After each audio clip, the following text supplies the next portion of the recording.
क्योंकि अज साडा इत्थे आण दा, इत्थे इकट्ठे होने का एक मकसद है। पता की मकसद है? जरा समझना सारे जीवां ने। अज साडा इत्थे आण दा, इत्थे इकट्ठे होने का एक मकसद है। और मकसद की है कि अज असीं अपने अंदर दी तार नूं उस परमानंद नाल जोड़ना है। क्योंकि जीवन च बहुत दुख चल लिया, जीवन च बहुत दुख देख ले, जीवन च बहुत परेशानियां देख लिया, जीवन च बहुत चिंतावां ने तंग कर लिया।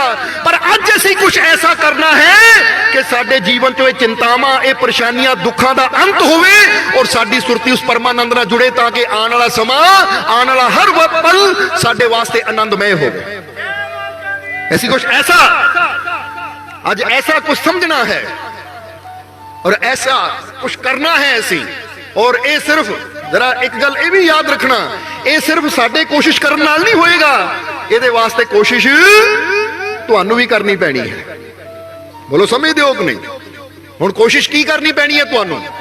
हुण जरा इदां समझ लो कि एक बच्चा स्कूल में जाता है, मास्टर अपनी कोशिश करता है पढ़ाने की, मास्टर अपनी कोशिश करता है पढ़ाने की, सबक देने की, तो बच्चे नूं अपनी कोशिश करनी पैंदी उस सबक नूं याद रखण दी और उस सबक दे दसे हुए रास्ते ते चलण दी। यानी जो मास्टर ने सबक दिता है उन्होंने समझ के वो कर्म करन दी कोशिश तां उस बच्चे नूं करनी पैंदी है।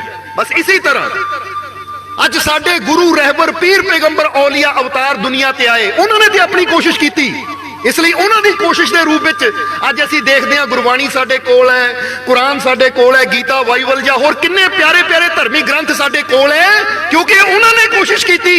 हुण सानू कोशिश करनी पेगी कि उन्हां शब्दां नूं समझ के, उन्हां शब्दां नूं पकड़ के असीं अपने जीवन नूं सफल बना लईए। क्योंकि गुरु तो कोशिश कर रहे हैं, संत रहबर तो कोशिश कर रहे हैं, पर अगर इंसान ही कोशिश ना करे उन्हां वचनां नूं समझ के उस वचनां ते चलण दी, तो फिर ऐसी कदी भी उस मंजिल तक नहीं पहुंच सकते जिहड़ी मंजिल ते सानू साडे गुरु रहबर संत ले जाना चाहते हैं। बोलो समझदे हो कि नहीं?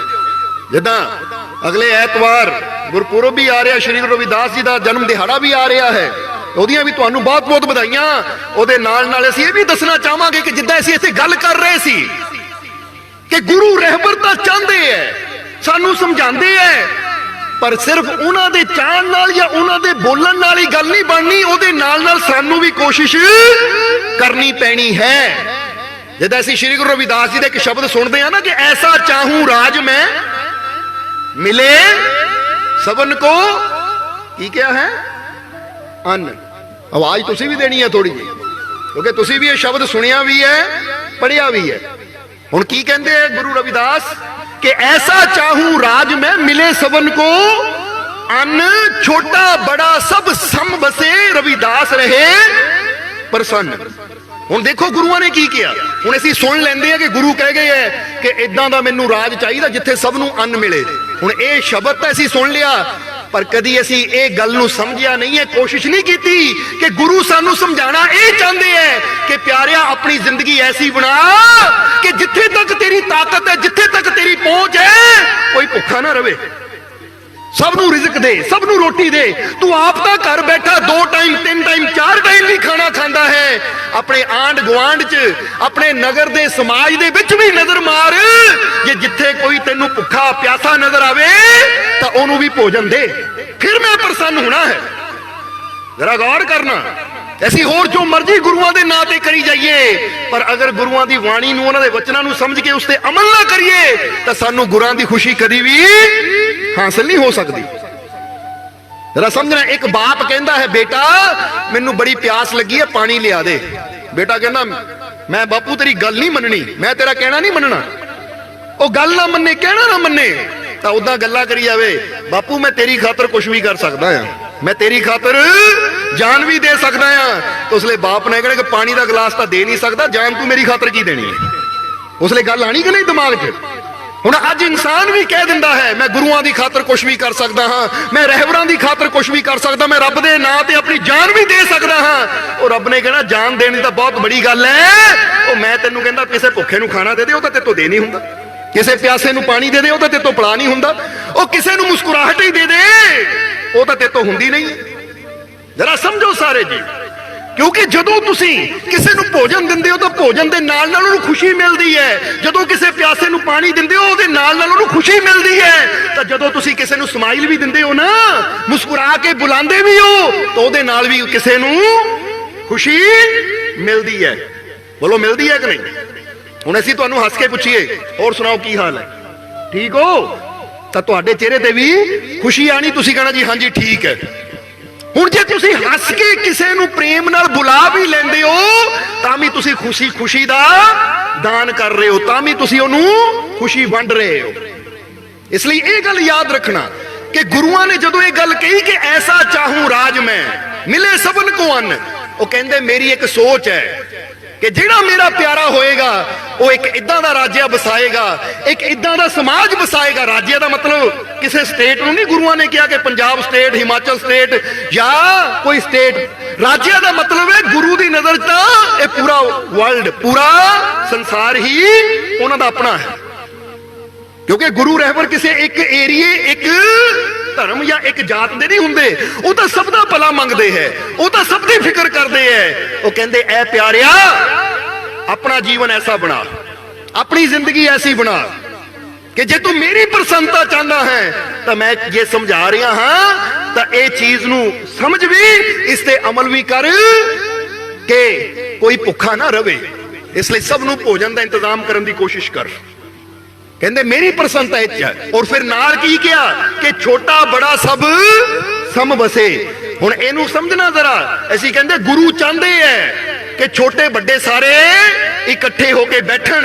हुण गुरु तो चाहते हैं कि साडी चाहत है या नहीं, साडी दा मतलब असीं चाहते हैं या नहीं, क्योंकि फर्क गुरुआं दी नज़रां च नहीं है, फर्क है इंसान दिया नजरां च। हुण जे इंसान ही फर्क करे, वो तेरी जात होर मेरी जात होर, तू नीमा मैं उच्चा या मैं उच्चा तू नीमा, अगर इंसान ये फर्क करे तो फिर गुरु रहबर कदी खुश हो ही नहीं सकते। इसलिए वो कहते हैं कि अपने अंदरों ये अहंकार नू खत्म कर, ऊंच नीच दे भेदभाव, जातां पातां दे भेदभाव मिटा।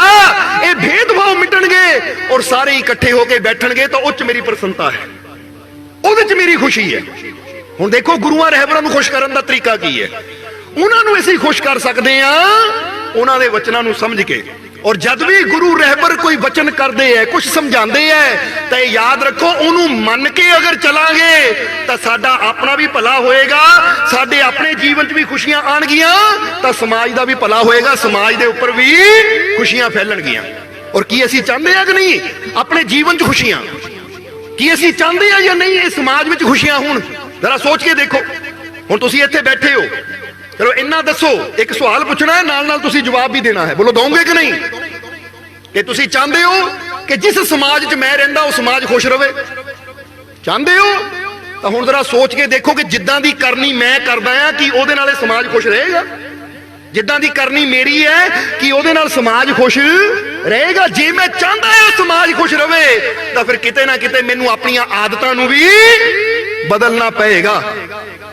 क्योंकि बंदे दी आदतां जिहड़ियां है ना, ये बंदे दा जीवन सफल भी कर दिंदियां है तो बंदे दे जीवन नूं बर्बाद भी कर दिंदियां है। इसलिए जदों असीं अपनियां आदतां नूं बदलदे हां, अपने जीवन दे विच कुछ नियम बदलदे हां, अपने जीवन दे विच कुछ करनी नूं बदलदे हां, तो फिर साडे जीवन दे विच भी बदलाव आंदा है। और जो असीं चाहते हां कि घर च खुशी होवे, नगर च खुशी होवे, वो खुशी आनी भी शुरू हो जाती है। इसलिए अज असीं कुछ समझ के जाना इत्थों, बस जिद्दां दस्सिया कि अज असीं कुछ ऐसा समझना है कि साडी सुरती वो आनंद नाल जुड़े। क्योंकि संतां फकीरां दा काम ही यह हुंदा है।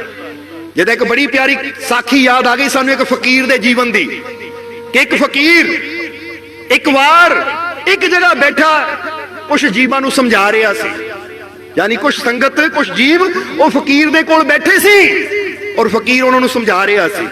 तो उथों दी एक बादशाह दी सवारी गुजरी, एक बादशाह उथों दी गुजरिया।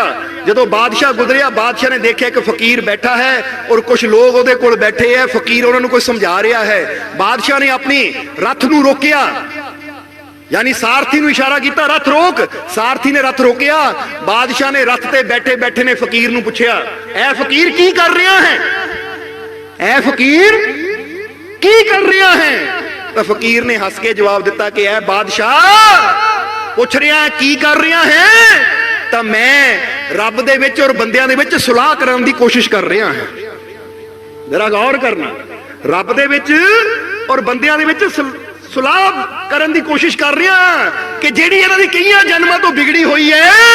ਜਿੱਦਾਂ ਬੰਦਾ ਕਹਿੰਦਾ ਨਾ ਭਾਈ ਸਾਡਾ ਕਈਆਂ ਜਨਮਾਂ ਤੋਂ ਵਿਛੋੜਾ ਪੈ ਗਿਆ, ਕਈਆਂ ਜਨਮਾਂ ਤੋਂ ਝਗੜਾ ਚੱਲ ਰਿਹਾ ਹੈ, ਹੁਣ ਕੋਈ ਸੁਲਾਹ ਸਫਾਈ ਕਰਾ ਦੇਵੇ ਤਾਂ ਕਿ ਝਗੜਾ ਮਿਟੇ ਤੇ ਅਸੀਂ ਇੱਕ ਹੋ ਕੇ ਬੈਠੀਏ। ਹੁਣ ਤਾਂ ਨਾ ਇਹਨੂੰ ਕਹਿੰਦੇ ਸੁਲਾਹ ਕਰਾਣਾ, ਕਿ ਝਗੜਾ ਚੱਲ ਰਿਹਾ ਹੁਣ ਦੋ ਬੰਦੇ ਬੈਠਣ, ਉਹ ਭਾਈ ਸੁਲਾਹ ਕਰਾ ਦੇਣ। ਹੁਣ ਫਕੀਰ ਨੇ ਕਿਹਾ ਕਿ ਮੈਂ ਰੱਬ ਦੇ ਵਿੱਚ ਔਰ ਬੰਦਿਆਂ ਦੇ ਵਿੱਚ ਸੁਲਾਹ ਕਰਾਉਣ ਦੀ ਕੋਸ਼ਿਸ਼ ਕਰ ਰਿਹਾ ਹਾਂ, ਇਹਨਾਂ ਨੂੰ ਇੱਕ ਦੂਜੇ ਦੇ ਨੇੜੇ ਲੈ ਕੇ ਆਉਣ ਦੀ ਕੋਸ਼ਿਸ਼ ਕਰ ਰਿਹਾ ਹਾਂ। ਤਾਂ ਬਾਦਸ਼ਾਹ ਨੇ ਹੱਸ ਕੇ ਪੁੱਛਿਆ, ਅੱਛਾ ਸੁਲਾਹ ਕਰਾ ਰਿਹਾ ਤਾਂ ਕੀ ਬਣਿਆ? ਫਿਰ ਤੇਰੀ ਸੁਲਾਹ ਕਰਾਉਣ ਦਾ ਬਣਿਆ ਕੀ, ਹੱਲ ਕੀ ਨਿਕਲਿਆ? ਤਾਂ ਫਕੀਰ ਨੇ ਹੱਸ ਕੇ ਕਿਹਾ ਕਿ ਬਾਦਸ਼ਾਹ ਹੱਲ ਅੱਜ ਰੱਬ ਤਾਂ ਸੁਲਾਹ ਕਰਨ ਨੂੰ ਮੰਨਦਾ ਹੈ ਪਰ ਬੰਦੇ ਨਹੀਂ ਮੰਨਦੇ। ਕਹਿੰਦਾ ਰੱਬ ਤਾਂ ਮੰਨਦਾ ਹੈ, ਉਹ ਤਾਂ ਤਿਆਰ ਹੈ, ਉਹ ਤਾਂ ਦਰਵਾਜ਼ਾ ਖੋਲ ਕੇ ਬੈਠਾ ਹੈ ਕਿ ਆ ਜਾ, ਜਿਹਨੂੰ ਲੈ ਕੇ ਆਣਾ ਆ ਜਾ, ਮੈਂ ਤਿਆਰ ਹਾਂ। ਉਹ ਤਾਂ ਤਿਆਰ ਹੈ ਪਰ ਬੰਦਾ ਨਹੀਂ ਮੰਨਦਾ ਪਿਆ, ਕਿਉਂਕਿ ਬੰਦੇ ਦਾ ਮਨ ਹੀ ਕਈ ਜਗ੍ਹਾ ਭਟਕ ਰਿਹਾ ਹੈ। ਇਸ ਲਈ ਜਰਾ ਸੋਚ ਕੇ ਦੇਖੋ, ਬੰਦਾ ਹੀ ਭਟਕ ਰਿਹਾ ਹੈ, ਬੰਦਾ ਕਦੀ ਇੱਧਰ ਦੌੜਦਾ ਕਦੀ ਉੱਧਰ ਦੌੜਦਾ ਹੈ, ਬੰਦਾ ਰੱਬ ਵਾਲੇ ਪਾਸੇ ਤੁਰਨ ਨੂੰ ਤਿਆਰ ਹੀ ਨਹੀਂ ਹੈ, ਪਰਮਾਤਮਾ ਦੀ ਬੰਦਗੀ ਕਰਨ ਨੂੰ ਤਿਆਰ ਹੀ ਨਹੀਂ ਹੈ। ਜਿਹੜੀਆਂ ਚੀਜ਼ਾਂ ਨਾਲ, ਜਿਹੜੇ ਰਸਤੇ ਚੱਲਣ ਦੇ ਨਾਲ ਸਾਨੂੰ ਰੱਬ ਮਿਲਣਾ ਹੈ, ਪਰਮਾਤਮਾ ਮਿਲਣਾ ਹੈ, ਅੱਜ ਅਸੀਂ ਉਸ ਰਸਤੇ ਚੱਲਣ ਨੂੰ ਤਿਆਰ ਹੀ ਨਹੀਂ ਹਾਂ। ਇਸ ਲਈ ਫਕੀਰ ਨੇ ਕਿਹਾ ਰੱਬ ਤਾਂ ਮੰਨਦਾ ਹੈ ਪਰ ਬੰਦਾ ਨਹੀਂ ਮੰਨਦਾ। ਹੁਣ ਬਾਦਸ਼ਾਹ ਹੱਸ ਕੇ ਅੱਗੇ ਚਲਾ ਗਿਆ, ਕਹਿੰਦੇ ਫਿਰ ਲੱਗਾ ਰਹਿ, ਕੋਸ਼ਿਸ਼ ਕਰੀ ਜਾ, ਇੱਕ ਦਿਨ ਬੰਦਾ ਵੀ ਮੰਨੇਗਾ। ਔਰ ਜਿਹੜਾ ਵਾਕਈ ਫਕੀਰ ਦੀ ਗੱਲ ਨੂੰ ਮੰਨ ਲੈਂਦਾ ਹੈ ਉਹ ਰੱਬ ਤੱਕ ਪਹੁੰਚ ਵੀ ਜਾਂਦਾ ਹੈ, ਉਹ ਰੱਬ ਨਾਲ ਮੁਲਾਕਾਤ ਵੀ ਕਰ ਲੈਂਦਾ ਹੈ, ਉਹ ਉਸ ਆਨੰਦ ਨੂੰ ਵੀ ਹਾਸਿਲ ਕਰ ਲੈਂਦਾ ਹੈ ਜਿਹੜਾ ਵਾਕਈ ਫਕੀਰਾਂ ਦੀ ਗੱਲ ਨੂੰ ਮੰਨ ਲੈਂਦਾ ਹੈ। ਹੁਣ ਥੋੜਾ ਸਮਾਂ ਹੋਰ ਗੁਜ਼ਰਿਆ, ਇੱਕ ਦਿਨ ਫਕੀਰ ਕਬਰਸਤਾਨ 'ਚ ਬੈਠੇ ਸੀ, ਇੱਕ ਦਿਨ ਫਕੀਰ ਕਬਰਸਤਾਨ 'ਚ ਬੈਠੇ ਸੀ ਔਰ ਉੱਥੋਂ ਦੀ ਫਿਰ ਬਾਦਸ਼ਾਹ ਦੀ ਸਵਾਰੀ ਗੁਜ਼ਰੀ।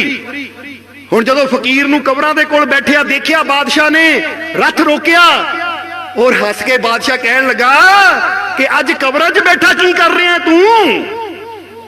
ਉਦੋਂ ਫਕੀਰ ਸੰਗਤ ਵਿੱਚ ਬੈਠੇ ਸੀ, ਉੱਥੇ ਪੁੱਛਿਆ ਸੀ ਕੀ ਕਰ ਰਿਹਾ ਹੈ?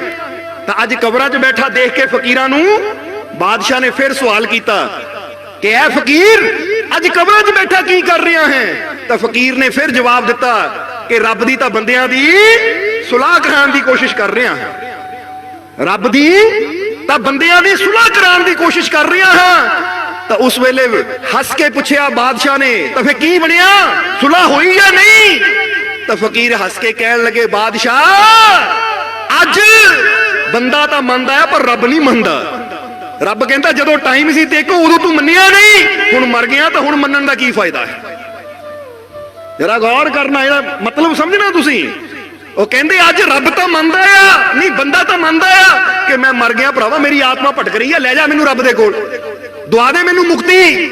ਪਰ ਅੱਜ ਰੱਬ ਨਹੀਂ ਮੰਨਦਾ। ਰੱਬ ਕਹਿੰਦਾ ਜਦੋਂ ਮੌਕਾ ਦਿੱਤਾ ਸੀ ਬੰਦਗੀ ਕਰਨ ਦਾ, ਜਦੋਂ ਮੌਕਾ ਦਿੱਤਾ ਸੀ ਭਗਤੀ ਕਰਨ ਦਾ, ਜਦੋਂ ਸਮਾਂ ਸੀ ਯਾਨੀ ਸਵਾਸ ਚੱਲ ਰਹੇ ਸੀ, ਉਦੋਂ ਤੂੰ ਸਿਮਰਨ ਕੀਤਾ ਨਹੀਂ, ਉਦੋਂ ਨਾਮ ਜਪਿਆ ਨਹੀਂ। ਹੁਣ ਮਰ ਕੇ ਮੁਕਤੀ ਲੱਭਦਾ ਹੈ ਤਾਂ ਮਰ ਕੇ ਮੁਕਤੀ ਨਹੀਂ ਮਿਲਦੀ। ਅੱਜ ਸਾਰੀ ਦੁਨੀਆ ਇਹੀ ਤਾਂ ਕਰ ਰਹੀ ਹੈ।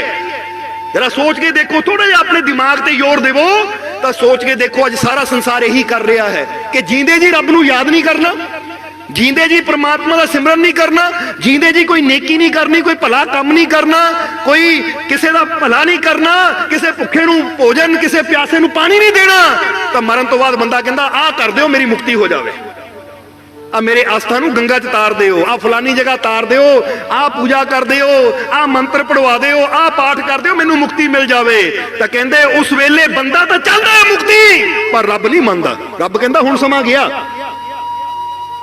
बादशाह हैरान हो गया जदों बादशाह ने गल सुनी, क्योंकि पहली बार फकीर ने की किया सी, जरा याद करो कि हुण रब मंनदा आ पर बंदा नहीं मंनदा।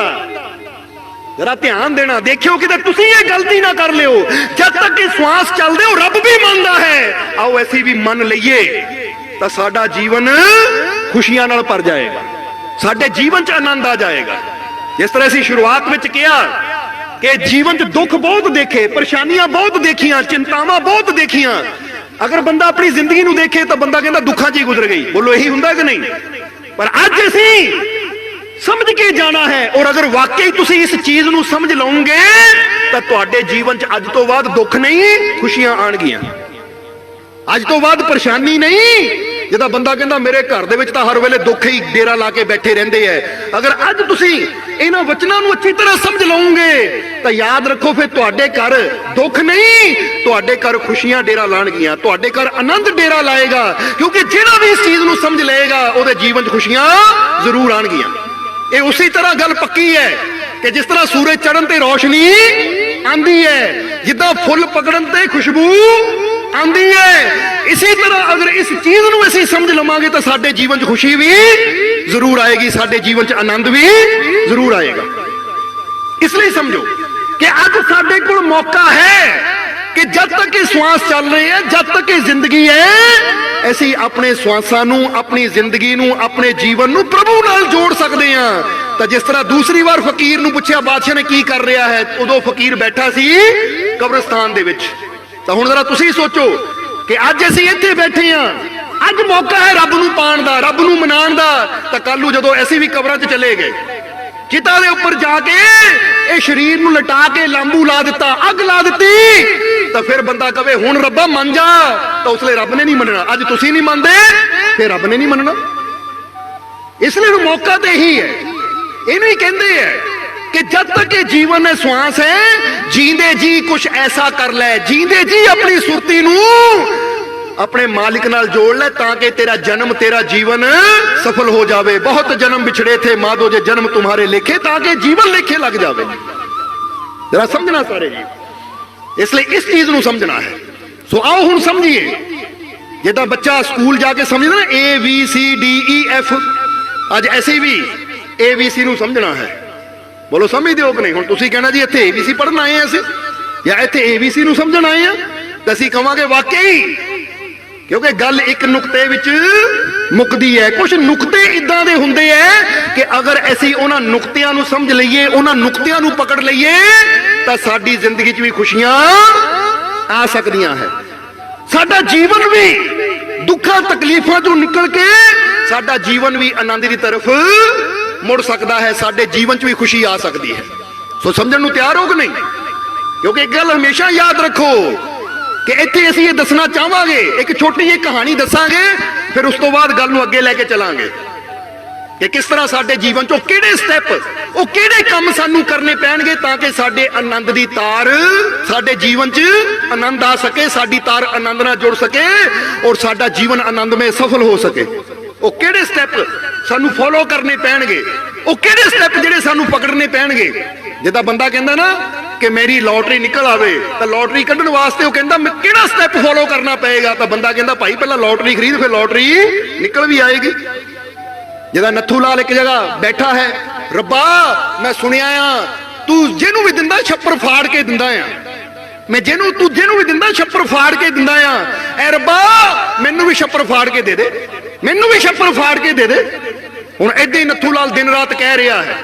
ਤਾਂ ਇੱਕ ਦਿਨ ਇੱਕ ਫਰਿਸ਼ਤੇ ਨੇ ਰੱਬ ਨੂੰ ਕਿਹਾ, ਉਹ ਰੱਬਾ ਉਹ ਬੰਦਾ ਦੇਖ ਕਿੱਦਾਂ ਤੇ ਕੋ ਦਿਨ ਰਾਤ ਮੰਗਦਾ ਹੈ ਕਿ ਤੂੰ ਜਿਹਨੂੰ ਦਿੰਦਾ ਰੱਬਾ ਛੱਪੜ ਫਾੜ ਕੇ ਦਿੰਦਾ ਆ, ਮੈਨੂੰ ਵੀ ਛੱਪੜ ਫਾੜ ਕੇ ਦੇ ਦੇ, ਮੈਨੂੰ ਵੀ ਛੱਪੜ ਫਾੜ ਕੇ ਦੇ ਦੇ, ਰੱਬਾ ਦਿੰਦਾ ਕਿਉਂ ਨਹੀਂ?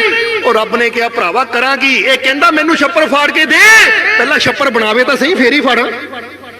ਬੈਠਾ ਮੈਦਾਨ ਵਿੱਚ ਕੋਸ਼ਿਸ਼ ਕਰਦਾ ਨਹੀਂ ਹੈ ਤਾਂ ਛੱਪੜ ਫਾੜਾ ਕਿੱਦਾਂ? ਇਹ ਮਤਲਬ ਨੂੰ ਸਮਝਣਾ ਥੋੜਾ ਜਿਹਾ ਕਿ ਜੇ ਅਸੀਂ ਚਾਹੁੰਦੇ ਰੱਬ ਸਾਨੂੰ ਦੇਵੇ ਤਾਂ ਕੋਸ਼ਿਸ਼ ਸਾਨੂੰ ਵੀ ਕਰਨੀ ਪੈਣੀ ਹੈ। ਹੁਣ ਅਸੀਂ ਕਹੀਏ ਰੱਬਾ ਮੇਰਾ ਘਰ ਖੁਸ਼ੀਆਂ ਨਾਲ ਭਰ ਦੇ, ਹੁਣ ਘਰ ਰੱਬ ਖੁਸ਼ੀਆਂ ਨਾਲ ਫੇਰ ਹੀ ਭਰੇਗਾ, ਪਹਿਲਾਂ ਘਰ ਤਾਂ ਸਾਨੂੰ ਹੀ ਬਣਾਉਣਾ ਪਏਗਾ, ਮਿਹਨਤ ਤਾਂ ਸਾਨੂੰ ਹੀ ਕਰਨੀ ਪਏਗੀ। ਹੁਣ ਤੁਸੀਂ ਚਲੇ ਜਾਓ ਕਿਸੇ ਦੇ ਘਰ ਦੇ ਵਿੱਚ, ਦਰਵਾਜ਼ੇ ਮੋੜੇ ਖੜ ਕੇ ਕਹੋ ਮੇਰਾ ਭਾਂਡਾ ਆ ਫਲਾਨੀ ਚੀਜ਼ ਨਾਲ ਭਰ ਦੇ, ਅਗਲੇ ਨੇ ਕਹਿਣਾ ਭਾਂਡਾ ਕਿੱਥੇ ਲਿਆ? ਹੁਣ ਭਾਂਡਾ ਤੇਰੇ ਹੱਥ 'ਚ ਹੈ ਨਹੀਂ ਤਾਂ ਭਰਾਂ ਮੈਂ ਕਿੱਦਾਂ? ਇਸ ਲਈ ਪਿਆਰਿਆ ਭਾਂਡਾ ਤਿਆਰ ਤੈਨੂੰ ਕਰਨਾ ਪੈਣਾ ਹੈ, ਆਪਣੇ ਆਪ ਨੂੰ ਤਿਆਰ ਤੈਨੂੰ ਕਰਨਾ ਪੈਣਾ। ਰੱਬ ਤਾਂ ਭਰਨ ਨੂੰ ਤਿਆਰ ਹੈ, ਪਰ ਜਿੱਥੇ ਭਰਨਾ ਹੈ ਉਹ ਭਾਂਡਾ ਵਿਸ਼ਵਾਸ ਦਾ, ਸ਼ਰਧਾ ਦਾ ਸਾਨੂੰ ਤਿਆਰ ਕਰਨਾ ਪੈਣਾ ਹੈ। ਇਸ ਲਈ ਸਮਝਣਾ। ਹੁਣ ਇੱਥੇ ਇੱਕ ਕਹਾਣੀ ਸਮਝਣੀ ਜ਼ਰਾ, ਇਹ ਵੀ ਕਹਾਣੀ ਇੱਕ ਰਾਜੇ ਦੇ, ਇੱਕ ਬਾਦਸ਼ਾਹ ਦੇ ਜੀਵਨ ਦੀ ਹੈ। ਕੁਝ ਕਹਾਣੀਆਂ ਜਿੱਦਾਂ ਹਮੇਸ਼ਾ ਦੱਸੀ ਦੀਆਂ ਸਾਡੇ ਜੀਵਨ 'ਚ ਸਮਝਾਉਣ ਵਾਸਤੇ, ਸਾਨੂੰ ਸਿੱਖਿਆ ਦੇਣ ਵਾਸਤੇ ਕੁਝ ਕਹਾਣੀਆਂ ਹੁੰਦੀਆਂ। ਇਹ ਵੀ ਕਹਾਣੀ ਕੁਝ ਐਸੀ ਹੈ ਕਿ ਇੱਕ ਵਾਰ ਰਾਜਾ ਜੰਗਲ ਵਿੱਚ ਸ਼ਿਕਾਰ ਖੇਡਣ ਗਿਆ ਆਪਣੇ ਕੁਝ ਸੈਨਿਕਾਂ ਦੇ ਨਾਲ। ਜਦੋਂ शिकार खेडदा खेडदा राजा जंगल दे अंदर ज्यादा चला गया, अचानक बड़े जोरों की बारिश शुरू हो गई, तूफान आ गया और कहा जाता है कि राजा अपने सैनिकों नालों बिछड़ गया। तूफान तेज सी। आखिर जदों राजा बिछड़ गया, समा भी गुजरन लगा, दोपहर तो शाम हो गई, सैनिक बिछड़ गए, राजा हुण कल्ला। जदों बारिश थोड़ी हटी तो राजा रास्ता लभ रहा कि जाना किधर है, उन्होंने रास्ता भी नहीं नजर आ रहा। भुख भी लगी है, राजे नूं प्यास भी लगी हुई है, पर रास्ता नजर नहीं आ रहा, सैनिक उहदे है नहीं। तो राजा बड़ा परेशान हो गया कि हुण तां मर गए और रात भी हो रही है, चारों तरफ जंगल है, जे रात जंगल विच कटनी पै गई तो कोई भी जानवर रात नूं मेरे ते हमला करके मेरा अंत कर सकता है। इसलिए राजे दे अंदर डर भी है। हुण राजा भुखा भी है, प्यासा भी है, रास्ते का पता नहीं और मन दे विच रात दे अंधेरे का डर। ये शिकारी जानवर, शिकार करने वाले जानवर चारों तरफ घूमते हैं, कोई भी मेरे ते हमला करके मेरी जान ले सकता है। इसी फिक्र विच राजा घोड़े ते सवार है और केड़ी चीज लभ रहा है, किते वो पानी मिल जावे, किते वो खाण नूं कोई फल फ्रूट मिल जावे, किते मैनू अपने महल दा सही रास्ता मिल जावे। ये तीन चीजां दी तलाश विच राजा घोड़े नूं हौली हौली एक पासे लैके जा रहा है, पर रास्ता पता ना होने करके राजा बड़ा बेचैन है, बड़ा डरिया होया, बड़ा परेशान है। हुण इसी परेशानी च राजा जा रहा सी कि अचानक राजे नूं एक उम्मीद दी, एक आस दी किरण नजर आई। वो आस दी किरण की सी कि तीन नौजवान सामने एक पेड़ के उपरों लकड़ा तोड़ रहे हैं। शायद उन्होंने काम ही यह है कि लकड़ा नूं तोड़ के बाजार बेचना। जदों राजे ने देखा वो तीन नौजवान, तो राजे की जान च जान आई। राजा घोड़ा उन्होंने कोल लैके गया। इधर नौजवानों ने देखा तो साडे देश का राजा है, उन्होंने झुक के प्रणाम किया। तो उसले राजे ने कहा, भाई पहला दसो तुहाडे कोल पानी है? वो कहते महाराज है, क्योंकि जो काम करने बंदा जाता है तो पानी का इंतजाम करके जाता है। इसलिए उन्होंने जो पानी का लोटा सी, घड़ा सी कोल, वो राजे की तरफ किया। देखदे राजे ने पानी पी के प्यास बुझाई। फिर पूछा खाण नूं कुछ है? तो उन्होंने कहा महाराज जो साडे कोल खाण नूं है रुखी सुखी रोटी है, क्योंकि असीं गरीब हां, तुहाडे वर्गे 36 प्रकार के पकवान साडे कोल नहीं है। वो राजे ने कहा जो भी है, क्योंकि भुख पकवानां नूं नहीं देखदी, भुख तां इह देखदी जो खाण नूं है वो खा के पेट भरा। उन्होंने पोथली च कुछ रोटियां सी, उन्होंने रोटियां दित्तियां, राजे ने रोटियां खा के अपने रब दा और नौजवानों का शुक्रिया किया। फिर राजा उन्होंने नौजवानों नूं कहण लगा तुहाडी उम्र कितनी है? तो उन्होंने तिन्हां ने दसिया। एक ने कहा मेरी उम्र 18 साल, दूजे ने कहा 19 साल, एक ने कहा 17 साल। जदों राजे ने देखा कि छोटी उम्र के बच्चे है, तुसीं करदे की हो? वो कहंदे बस महाराज साडे माता पिता है नहीं, असीं अनाथ हां, आ लकड़ा इकट्ठियां करके लकड़ा लैके बाजारां च बेचदे, जिन्ना क पैसा मिलदा उहदे नाल अपना घर चलांदे हैं, होर साडा कोई भी नहीं है। राजे ने कहा अज तुसीं मेरी जान बचाई है, मैनू भुखे नूं खाना दिता, प्यासे नूं पानी दिता, और हुण तुहाडे जरिए मैं अपने महल तक भी पहुंच जाना है। सो मैं तुहाडे तो बहुत खुश हां, अज मंग लो तुसीं जो मंगना है। हुण पहले ने की मंगिया? जिहड़ा 18 साल दा सी, अपने 19 साल दा सी, वो कहंदा महाराज मैं चाहता तुसीं मैनू ढेर सारा पैसा दे दिओ, क्योंकि मैं गरीब बहुत हाँ। राजा ने कितना चाहिए है? वो कहता 1 लाख सोने की मोहर। राजा कहता दित्ती, क्योंकि मेरी जान तो ज्यादा बड़ी नहीं है 1 लाख सोने की मोहर। वो नौजवान खुश हो गया कि अज तक एक पैसा देखा है, 1 लाख सोने की मोहर मिल जाएगी, आराम नाल जिंदगी गुजारो। राजा ने कहा ठीक है, तुसीं मैनू महल तक छड्डना है, जो मंगिया मिल जाएगा। दूजे ने पूछा तेनू? वो कहता मैनू आलीशान घर चाहिए है। दूजे ने, राजे ने कहा तेनू भी दिता, तेनू भी आलीशान घर दिता, जा मिल जाएगा। तीजे नूं पुछया जिहड़ा सब तो छोटा सी, तेनू की चाहिए है? वो कहता महाराज मैनू ना धन चाहिए है, ना मैनू बड़ा मकान चाहिए है। राजे ने कहा फिर की चाहिए है? वो कहता जी मैं ज्ञान लेना चाहता हाँ, क्योंकि मैं इन्ना गरीब हाँ कि मैं किसी गुरु दे आश्रम च रह के शिक्षा नहीं ले सकता, इसलिए मेरी इन्नी कृपा करो। जो कोई बच्चा कहना मैं बड़ा गरीब मैं स्कूल पढ़ नहीं सकता, तो कोई कहे फिक्र ना कर, तेरी पढ़ाई का खर्चा मैं उठा लूं, तू पढ़। कि मैनू ना पैसा चाहिए है, मैनू ना मकान चाहिए है, बस मैनू ज्ञान चाहिए है। तो राजे ने कहा जो मेरा गुरु है वह भी गुरुकुल है। गुरुकुल का मतलब होंगे जिथे वो फकीर वो संत बच्चों को पढ़ाते हैं। जिथे मेरे बच्चे भी पढ़ते हैं। राजे ने कहा ठीक है, तेनू ज्ञान चाहिए, तेनू अपने गुरु को भेजदा, गुरु के आश्रम च भेजदा है। हुण उन्हां तिन्नां दे जरिए राजा अपने महल तक पहुंचया और महल पहुंचदियां ही जो जिसने मंगिया सी, राजे ने अगले दिन ही, क्योंकि रात हो चुकी सी, अगले दिन सवेरे ही एक नूं लख सोने की मोहर दे दी, वो लैके चला गया, धन्नवाद करदा। दूजे नूं कहा जा भी तू सुंदर मकान मंगिया सी और फलाने एरिया च बहुत वधिया मकान है, तेरा हो गया, ले ला, लिख के दे दी चिट्ठी, यानी जिद्दां आपां कहंदे रजिस्ट्री, वो पढ़ा लिख दिता कि लै आ कागज ते मोहर लग गई राजे दी, मकान अज तो वो कोठी तेरी। वो भी खुशी खुशी चला गया। ते तीजे नौजवान नूं राजे ने भेज दिता अपने गुरु के आश्रम च। और यह नौजवान जदों गुरु के आश्रम च गया तो गुरु की सोबत विच रह के गुरु के ज्ञान के जरिए इन्हां इन्नी जल्दी शिक्षा प्राप्त की, क्योंकि सीखण की चाहना सी इहदे अंदर।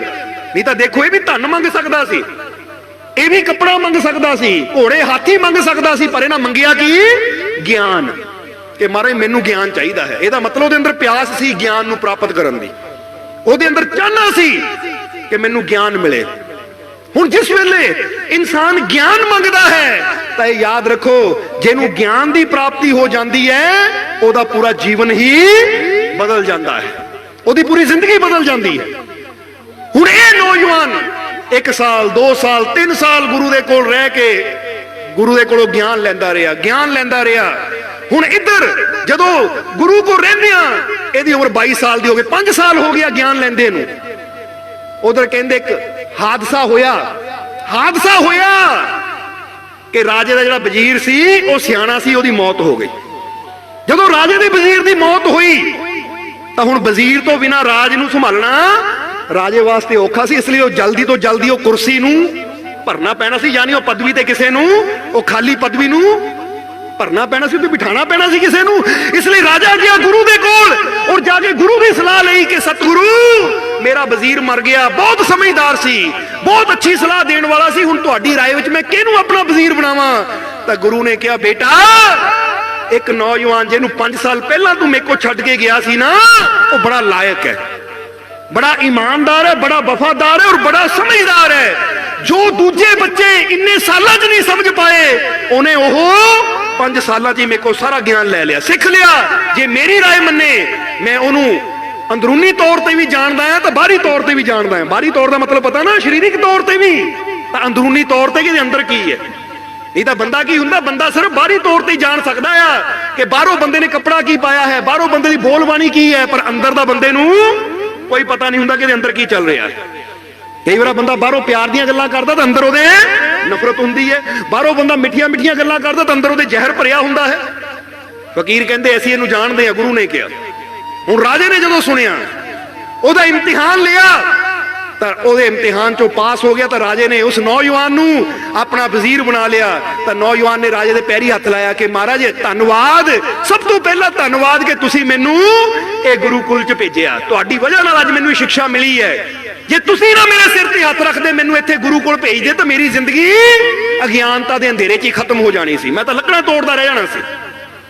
राजे ने कहा बेटा, जे तू मेहनत कीती, तेरे अंदर ज्ञान नूं पाण दी भावना सी, तो अज मंत्री दा पद भी तैनूं मिल रहा है, क्योंकि राजे तो बाद यही पद उच्चा हुंदा है। पहला राजा फिर मंत्री, कहंदे उहनूं मंत्री दी पदवी मिल गई। हुण जदों मंत्री बन के बैठा, एक दिन राजा अपने बैठा होया उहनूं देख रहा सी। बैठे बैठे राजे दे मन च एक ख्याल आया। किहड़ा ख्याल आया कि ये 3 नौजवान सी, जदों मैं जंगल दे विच गया सी, इन्हां तिन्हां ने मेरी मदद की। अज एक नौजवान तो मंत्री बन के मेरे कोल बैठा है, एडी उच्ची पदवी लई, हुण महलां च रहिंदा मेरे नाल, इन्नी शान है इहदी कि 20-22 साल की उम्र च ही ये मंत्री बन गया अपने ज्ञान के जरिए। पर जेड़े इहदे 2 साथी सी, उन्हां दा की बनिया, जरा उन्हां नूं भी देखा। तां कहंदे राजे ने अपने एक सैनिक नूं भेजिया कि जरा पता करो 5 साल पहला जेड़े इहदे 2 साथी सी, उन्हां दा की बनिया। एक 1 लाख सोने की मोहर लैके गया सी, दूसरा आलीशान मकान लैके गया सी, पता करो की बनिया। जदों सैनिक गए, सारा पता करके वापस आए, तो उसले सैनिकां ने आके दसिया महाराज वो दोनों का बड़ा बुरा हाल है। राजा कहंदा की मतलब? कहंदा जी जिन्हें 1 लाख शर्फी लैके गया सी, वो तो अज दर दर दियां ठोकरां खांदा है, क्योंकि इकट्ठा पैसा उहदे कोल आ गया, मेहनत नाल कमाया नहीं सी, ਪੈਸੇ ਦੀ ਵੈਲਿਊ कीमत ਦਾ ਪਤਾ ਨਹੀਂ ਸੀ। ਜਦੋਂ ਪੈਸਾ ਉਹਦੇ ਕੋਲ ਆਇਆ ਤਾਂ ਗਲਤ ਪਾਸੇ ਤੁਰ ਪਿਆ। ਇਦਾਂ ਦੇ ਕਈ ਗਲਤ ਸਾਥੀ ਮਿਲ ਗਏ, ਬੁਰੇ ਸਾਥੀ ਮਿਲ ਗਏ, ਜਿਹੜੇ ਉਹਦੇ ਪੈਸੇ ਨੂੰ ਜੂਏ ਚ ਲਵਾ ਦਿੱਤਾ, ਨਸ਼ਿਆਂ ਚ ਲਵਾ ਦਿੱਤਾ, ਔਰ ਦੇਖਦਿਆਂ ਦੇਖਦਿਆਂ ਉਹਨਾਂ ਆਪਣਾ ਪੈਸਾ ਥੋੜੇ ਸਮੇਂ ਚ ਹੀ ਨਸ਼ਟ ਕਰ ਲਿਆ। ਤਾਂ ਬਾਦਸ਼ਾਹ ਕਹਿੰਦਾ ਦੂਜੇ ਦਾ ਕੀ ਬਣਿਆ? ਕਹਿੰਦਾ ਮਹਾਰਾਜ ਉਹਨੂੰ ਘਰ ਤਾਂ ਮਿਲ ਗਿਆ ਸੀ, ਪਰ ਕੰਮ ਤਾਂ ਉਹੀ ਲੱਕੜਾਂ ਤੋੜ ਕੇ ਕਰਨ ਦਾ ਸੀ। ਹੁਣ ਜਦੋਂ ਹਾਥੀ ਲੈ ਲਿਆ, ਹਾਥੀ ਨੂੰ ਖੁਰਾਕ ਨਾ ਦਿੱਤੀ ਜਾਵੇ ਤਾਂ ਫਿਰ ਹਾਥੀ ਨੇ ਤਾਂ ਮਰਨਾ ਹੀ ਹੈ, ਹੱਥੋਂ ਜਾਣਾ ਹੀ ਹੈ। ਉਹਨਾਂ ਵੀ ਕੀ ਕੀਤਾ, ਥੋੜੇ ਦਿਨ ਦੇਖਿਆ ਕਿ ਏਡੀ ਵੱਡੀ ਕੋਠੀ ਕੱਲਾ ਕਿੱਦਾਂ ਸੰਭਾਲਾਂ, ਖਰਚੇ ਵੀ ਪੂਰੇ ਨਹੀਂ ਹੁੰਦੇ। ਉਹਨਾਂ ਕੋਠੀ ਵੇਚ ਦਿੱਤੀ, ਪੈਸੇ ਲੈ ਲੈ, ਕੋਠੀ ਵੇਚ ਕੇ ਪੈਸੇ ਲੈ ਲੈ, ਔਰ ਉਹਨਾਂ ਵੀ ਫਿਰ ਪੈਸਿਆਂ ਦਾ ਉਹੀ ਹਾਲ ਕੀਤਾ ਕਿ ਉਹ ਵੀ ਖਾਲੀ ਹੋ ਕੇ ਬੈਠਾ ਹੈ। ਤਾਂ ਉਸ ਵੇਲੇ ਬਾਦਸ਼ਾਹ ਉਹਦੀ ਤਰਫ ਦੇਖ ਰਿਹਾ। ਬਾਦਸ਼ਾਹ ਕਹਿੰਦਾ ਫਿਰ ਤੀਸਰਾ ਜ਼ਿਆਦਾ ਸਮਝਦਾਰ ਸੀ, ਕਿਉਂਕਿ ਧਨ ਮੰਗਣ ਵਾਲਾ ਵੀ ਅੱਜ ਧੱਕੇ ਖਾ ਰਿਹਾ ਹੈ, ਕੋਠੀ ਮੰਗਣ ਵਾਲਾ ਵੀ ਧੱਕੇ ਖਾ ਰਿਹਾ ਹੈ, ਪਰ ਗਿਆਨ ਨੂੰ ਲੈਣ ਵਾਲਾ ਅੱਜ ਵਜ਼ੀਰ ਬਣ ਕੇ ਉੱਚੀ ਕੁਰਸੀ ਤੇ ਬੈਠਾ ਹੈ। ਹੁਣ ਤੂੰ ਕੀ ਪਤਾ ਲੱਗਦਾ ਬੜੀ ਚੀਜ਼ ਕਿਹੜੀ ਹੈ? ਧਨ ਬੜਾ, ਮਕਾਨ ਬੜੇ, ਜਾਂ ਗਿਆਨ ਬੜਾ? ਜਰਾ ਸੋਚ ਕੇ ਦੇਖੋ, ਕਿਉਂਕਿ ਜੇ ਬੰਦਾ ਕਹੇ ਧਨ, ਤਾਂ ਧਨ ਆਂਦਾ ਆ ਜਾਂਦਾ ਹੈ, ਅੱਜ ਹੈ ਕੱਲ ਨੂੰ ਜਾ ਵੀ ਸਕਦਾ ਹੈ। ਘਰ ਅੱਜ ਬਣਦਾ ਤਾਂ ਕੱਲ ਨੂੰ ਭੁਚਾਲ ਆ ਜਾਵੇ, ਕੋਈ ਹਾਦਸਾ ਹੋ ਜਾਵੇ, ਢਹਿ ਵੀ ਸਕਦਾ ਹੈ। ਪਰ ਗਿਆਨ ਇੱਕ ਵਾਰ ਆਂਦਾ ਹੈ ਤਾਂ ਮੁੜ ਕੇ ਜਾਂਦਾ ਨਹੀਂ ਹੈ, ਬਲਕਿ ਗਿਆਨ ਆਂਦਾ ਆ, ਅੱਗੇ ਤੋਂ ਅੱਗੇ ਵੱਧ ਤਾਂ ਸਕਦਾ ਹੈ, ਪਰ ਘਟ ਨਹੀਂ ਸਕਦਾ। ਜਿੱਦਾਂ ਏਦਾਂ ਸਮਝ ਲਓ ਕਿ ਇੱਕ ਬੰਦੇ ਨੂੰ ਪਹਾੜਾ ਆ ਗਿਆ, ਦੂਜੀ ਦਾ, ਤੀਜੀ ਦਾ, ਚੌਥੀ ਦਾ ਪਹਾੜਾ ਪੜ ਲੈਂਦਾ ਆ, ਤਾਂ ਹੁਣ ਚਾਹੇ ਜਿਸ ਮਰਜ਼ੀ ਉਮਰ 'ਚ ਪੁੱਛ ਲਓ, ਇੱਕ ਵਾਰ ਜਿਹੜੀ ਚੀਜ਼ ਹੋ ਜਾਂਦੀ ਹੈ, ਜਿੱਦਾਂ ਇਹਨੂੰ ਏਦਾਂ ਸਮਝ ਲਓ ਤੁਹਾਨੂੰ ਇੱਕ ਵਾਰ ਸਾਈਕਲ ਚਲਾਉਣਾ ਆ ਗਿਆ ਕਿ ਨਹੀਂ? ਹੁਣ ਤੁਸੀਂ ਜਦੋਂ ਮਰਜ਼ੀ 2 ਸਾਲ ਨਾ ਚਲਾਓ, 4 ਸਾਲ ਨਾ ਚਲਾਓ, ਤਾਂ ਵੀ ਸਾਈਕਲ ਚਲਾਉਣਾ ਭੁੱਲ ਨਹੀਂ ਜਾਣਾ। ਤੁਸੀਂ 4 ਸਾਲ ਬਾਅਦ ਵੀ ਚਲਾਓਗੇ, 10 ਸਾਲ ਬਾਅਦ ਵੀ ਚਲਾਓਗੇ, ਤੁਸੀਂ ਫੇਰ ਚਲਾ ਲੈਣਾ, ਕਿਉਂਕਿ ਇੱਕ ਵਾਰ ਜਿਹੜੀ ਚੀਜ਼ ਗਿਆਨ ਆ ਗਿਆ, ਉਹ ਗਿਆਨ ਕਦੀ ਜਾਂਦਾ ਨਹੀਂ। ਇਸ ਲਈ ਬੜੀ ਚੀਜ਼ ਗਿਆਨ ਹੈ ਜੋ ਸਾਡੇ ਜੀਵਨ ਨੂੰ ਬਦਲ ਕੇ ਰੱਖ ਦਿੰਦੀ ਹੈ। ਕਿਉਂਕਿ ਜਿਹੜਾ ਇਨਸਾਨ ਗਿਆਨ ਨੂੰ ਛੱਡ ਕੇ ਧਨ ਮਗਰ ਦੌੜਦਾ ਹੈ, ਧਨ ਤਾਂ ਆ ਜਾਏਗਾ ਪਰ ਸਦਾ ਨਹੀਂ ਰਹੇਗਾ। ਤਾਂ ਹੀ ਤਾਂ ਕਹਿੰਦੇ ਹੈ ਕਿ ਦੁਨੀਆ ਦੇ ਸੁੱਖ ਤਾਂ ਪਰਛਾਈ ਦੀ ਤਰ੍ਹਾਂ ਹੁੰਦੇ ਆ, ਜਿਹੜੀ ਕਦੀ ਇੱਕ ਜਗ੍ਹਾ ਨਹੀਂ ਠਹਿਰਦੀ। ਹੁਣ ਇੱਥੇ ਹੈ, ਹੁਣ ਉੱਥੇ ਹੈ, ਜ਼ਰਾ ਸਮਝੋ ਸਾਰੇ ਜੀ। ਇਸ ਲਈ ਇਹ ਮਕਾਨ, ਇਹ ਪੈਸਾ, ਇਹ ਘੱਟ ਵੱਧ ਸਕਦਾ ਹੈ, ਪਰ ਗਿਆਨ, ਜਿਹੜਾ ਗਿਆਨ ਨੂੰ ਪ੍ਰਾਪਤ ਕਰਦਾ ਹੈ, ਤਾਂ ਗਿਆਨ ਜਿਹਨੂੰ ਪ੍ਰਾਪਤ ਹੋ ਜਾਂਦਾ, ਉਹ ਬੰਦਾ ਬੇਸ਼ੱਕ ਕੱਖਾਂ ਦਾ ਹੋਵੇ, ਅਗਰ ਗਿਆਨ ਨੂੰ ਪ੍ਰਾਪਤ ਕਰ ਲੈਂਦਾ ਤਾਂ ਉਹਦਾ ਗਿਆਨ ਹੀ ਉਹਨੂੰ ਕੱਖਾਂ ਤੋਂ ਲੱਖਾਂ ਤੱਕ ਲੈ ਜਾਂਦਾ ਹੈ। ਜਰਾ ਸਮਝ ਕੇ ਦੇਖੋ। ਹੁਣ ਅੱਜ ਜਰਾ ਸੋਚੀਏ, ਜਰਾ ਆਪ ਹੀ ਜਵਾਬ ਦੇਣਾ ਸਾਨੂੰ ਕਿ ਸ਼੍ਰੀ ਗੁਰੂ ਰਵਿਦਾਸ ਜੀ ਦੇ ਕੋਲ ਅਗਰ ਦੁਨਿਆਵੀ ਤੌਰ ਤੇ ਦੇਖਿਆ ਜਾਵੇ ਤਾਂ ਕੀ ਸੀ? ਨਾ ਵੱਡਾ ਘਰ ਸੀ, ਨਾ ਕੋਈ ਧਨ ਦੌਲਤ ਸੀ, ਪਰ ਫਿਰ ਵੀ ਅੱਜ ਦੁਨੀਆ ਉਹਨਾਂ ਨੂੰ ਕਹਿੰਦੀ ਹੈ ਸਤਿਗੁਰੂ। ਕੀ ਸੀ ਉਹਨਾਂ ਦੇ ਕੋਲ? ਗਿਆਨ। ਗਿਆਨ ਨੇ ਉਹਨਾਂ ਨੂੰ ਉਸ ਉੱਚੀ ਪਦਵੀ ਤੇ ਬਿਠਾ ਦਿੱਤਾ ਕਿ ਦੁਨੀਆ ਨੇ ਉਹਨਾਂ ਅੱਗੇ ਸਿਰ ਝੁਕਾਇਆ। ਯਾਨੀ ਜੋ ਗਿਆਨ ਨੂੰ ਪ੍ਰਾਪਤ ਕਰਦੇ ਹੈ, ਜੋ ਗਿਆਨ ਨੂੰ ਆਪਣੇ ਜੀਵਨ 'ਚ ਲਿਆਂਦੇ ਹੈ, ਫਿਰ ਉਹ ਗਿਆਨ ਉਹਨਾਂ ਨੂੰ ਦਿਨ ਪ੍ਰਤੀ ਦਿਨ ਉੱਚੀ ਪਦਵੀ ਤੇ ਲੈ ਕੇ ਜਾਂਦਾ ਹੈ। ਇਸ ਲਈ ਜਦੋਂ ਵੀ ਮੌਕਾ ਮਿਲੇ, ਜਿੱਥੇ ਵੀ ਮੌਕਾ ਮਿਲੇ, ਜੀਵਨ 'ਚ ਖੁਸ਼ੀਆਂ ਚਾਹੀਦੀਆਂ, ਕਾਮਯਾਬੀ ਚਾਹੀਦੀ ਹੈ, ਤਾਂ ਫਿਰ ਗਿਆਨ ਪ੍ਰਾਪਤ ਕਰਦੇ ਰਹਿਣਾ ਚਾਹੀਦਾ ਹੈ ਸਾਨੂੰ, ਤਾਂ ਕਿ ਸਾਡਾ ਜੀਵਨ ਤਰੱਕੀ ਕਰਦਾ ਚਲਾ ਜਾਵੇ। ਔਰ ਅੱਜ ਵੀ ਅਸੀਂ ਹੁਣ ਇਹੀ ਸਮਝਣਾ, ਜਿੱਦਾਂ ਦੱਸਿਆ ਕਿ ABC ਪੜ੍ਹੀ ਹੈ ਨਾ ਸਾਰਿਆਂ ਨੇ, ਅੱਜ ਦੁਬਾਰਾ ਪੜ੍ਹੀਏ ਇੱਕ ਵਾਰ, ਫਿਰ ਪੜ੍ਹਨ ਨੂੰ ਤਿਆਰ ਹੋ ਕਿ ਨਹੀਂ? तो ए सब तो पहले की कहना है ए दे विच एक चीज ऐसी है जो ऐसी त्यागनी है और एक चीज ऐसी है जो ऐसी अपनानी है। बोलो समझते हो कि नहीं? किहड़ी चीज नूं त्यागना है तो जरा हुण समझना कि जिद्दां असीं दस्सिया जी कुछ पॉइंट है जिहड़े समझने आ ताकि साडे जीवन की सफाई हो सके और साडे जीवन च अगर जो बुराइयां है जो साडियां कमियां है वो साफ होणगियां तो फिर ही ओदी रहमत अपना डेरा करेगी। वो कहते हैं ना कर लै दिल दी सफाई जे दीदार चाहिदा तू जहान तो की लेना तेनू यार चाहिदा। या दूजी गल कहते कि जिथे सफाई उत्थे खुदाई, सफाई उत्थे खुदाई। साफ दा मतलब दिल चो नफरत नूं साफ करना है। हुण किहड़ियां-किहड़ियां साडे अंदर कमियां है जरा समझना। ए तो बनदा एंगर। एंगर दा मतलब की है? क्रोध, गुस्सा। हुण सब तो पहला असीं अपने अंदरों ए एंगर नूं, ए क्रोध नूं, ए गुस्से नूं खत्म करना है क्योंकि ए क्रोध, ए गुस्सा तुसीं देखोगे कि इंसान दे जीवन च जिथे गुस्सा घर कर लेंदा ना उथे बसे वसाए घर भी उजड़ जाते हैं क्योंकि क्रोध इंसान दा सब तो बड़ा शत्रु है। जो कि इंसान के जीवन नूं भी और इंसान के घर परिवार नूं भी बर्बाद करके रख दिंदा है। इसलिए जिथे माड़ी माड़ी गल ते इंसान क्रोध करता है, माड़ी माड़ी गल ते इंसान गुस्सा करता है, उत्थे उहदे जीवन च कदी सुख शांति खुशी आ ही नहीं सकती। तो असीं शुरू च कहा ना कि पिछे असीं कहंदे हां कि मेरे जीवन च दुख ही दुख सी, दुख ही दुख सी, पर हुण ऐसा किहड़ा बदलाव असीं लियाना है ताकि अज तो बाद साडे जीवन च सुख ही सुख आण, खुशियां खुशियां आण। तो जे खुशी लियाना चाहते अपने जीवन च तो सब तो पहले असीं अपने अंदरों एंगर यानी गुस्से नूं आउट करना है, अपने जीवन चों गुस्से नूं कढना है। ये तो तुसीं थोड़ी देर वास्ते अपने आप नूं पुछ के देखो कि मैं जीवन च जदों जदों गुस्सा कीता है तो मेरे नाल किन्नी गड़बड़ हुई, उसले मैनू किन्नी परेशानी का सामना करना पिया, मैनू किन्नियां तकलीफां का सामना करना पिया जदों मैं क्रोध किया, चाहे पत्नी ते कीता, चाहे पति ते कीता, चाहे मैं किसी ते भी कीता, उत्थे मैनू भी परेशानी का सामना करना पिया। ये समझ लो इसी तरह है जिस तरह महात्मा बुद्ध ने बड़ी प्यारी गल कही कि जेड़ा क्रोधी इंसान है ना वो उस इंसान की तरह है जेड़ा हाथ विच अग दे अंगियार फड़ लैंदा है ताकि मैं दूजे दे उपर सुट्टां। जरा गौर करो महात्मा बुद्ध ने की किया कि जेड़ा क्रोध विच रहन वाला इंसान है ना उहदी हालत वो है कि अपने हाथ विच अग दे अंगियारे फड़ लैंदा ताकि मैं दूजे उपर सुट्टां। वो ये भुल जाता है कि जे मैं अपने हाथ च अग दे अंगियारे फड़ांगा सब तो पहला उन्होंने मैनू सारना है, पहला मेरा नुकसान होना, दूजे का तो पता नहीं होना या नहीं होना। जरा समझो इस चीज नूं, जदों असीं क्रोध करदे हां तां खून किहदा सड़दा है, खून किहदा सड़दा है, अंदर मन किहदा परेशान हो जाता है, अंदरों दुखी कौन हुंदा है? बंदा कहता मैं, क्रोध करके दुखी भी मैं हुंदा। इसलिए इत्थे दस्सिया गया है कि अपने जीवन च जे शांति चाहता है, आनंद चाहता है तो अपने जीवन चो एंगर रूपी दुश्मन नू खत्म कर दे, एंगर नू खत्म कर, अपने क्रोध नू खत्म कर। हुण जरा ध्यान देना, ये गल नू सिर्फ सुनना ही नहीं है, ये करन दी कोशिश भी करनी है, क्योंकि जिथे अग बलदी होवे ना, जिथे अग बलदी होवे उत्थे कदी फुल नहीं खिल सकते। ये गल दा खास ख्याल रखना। जे असीं जीवन च खुशियां दे फुल चाहते हैं, आनंद दे फुल चाहते हैं, तो जे साडे जीवन च क्रोध दी अग बलदी होएगी तो साडे जीवन च खुशियां दे फुल कदी खिल ही नहीं सकते। और जे असीं चाहते हैं खुशियां दे फुल खिलने तो फिर जिद्दां दस्सिया कि अज ये ज्ञान नूं अपने अंदर समाना है कि असीं क्रोध नूं खत्म करना है, क्योंकि एक ज्ञान बंदे नूं कित्थे तक लैके जाता है। इहदी एक कहानी थोड़ी जी सुना दईए तुहानूं, सानूं बड़ी प्यारी लगदी है एक कहानी कि एक ज्ञान, एक समझ इंसान नूं कित्थे तक लै जाती है। एक कहानी है अकबर बीरबल दे जीवन दी। जरा समझना कि एक दिन बैठे बैठे अकबर और बीरबल दे विच एक गलबात चली।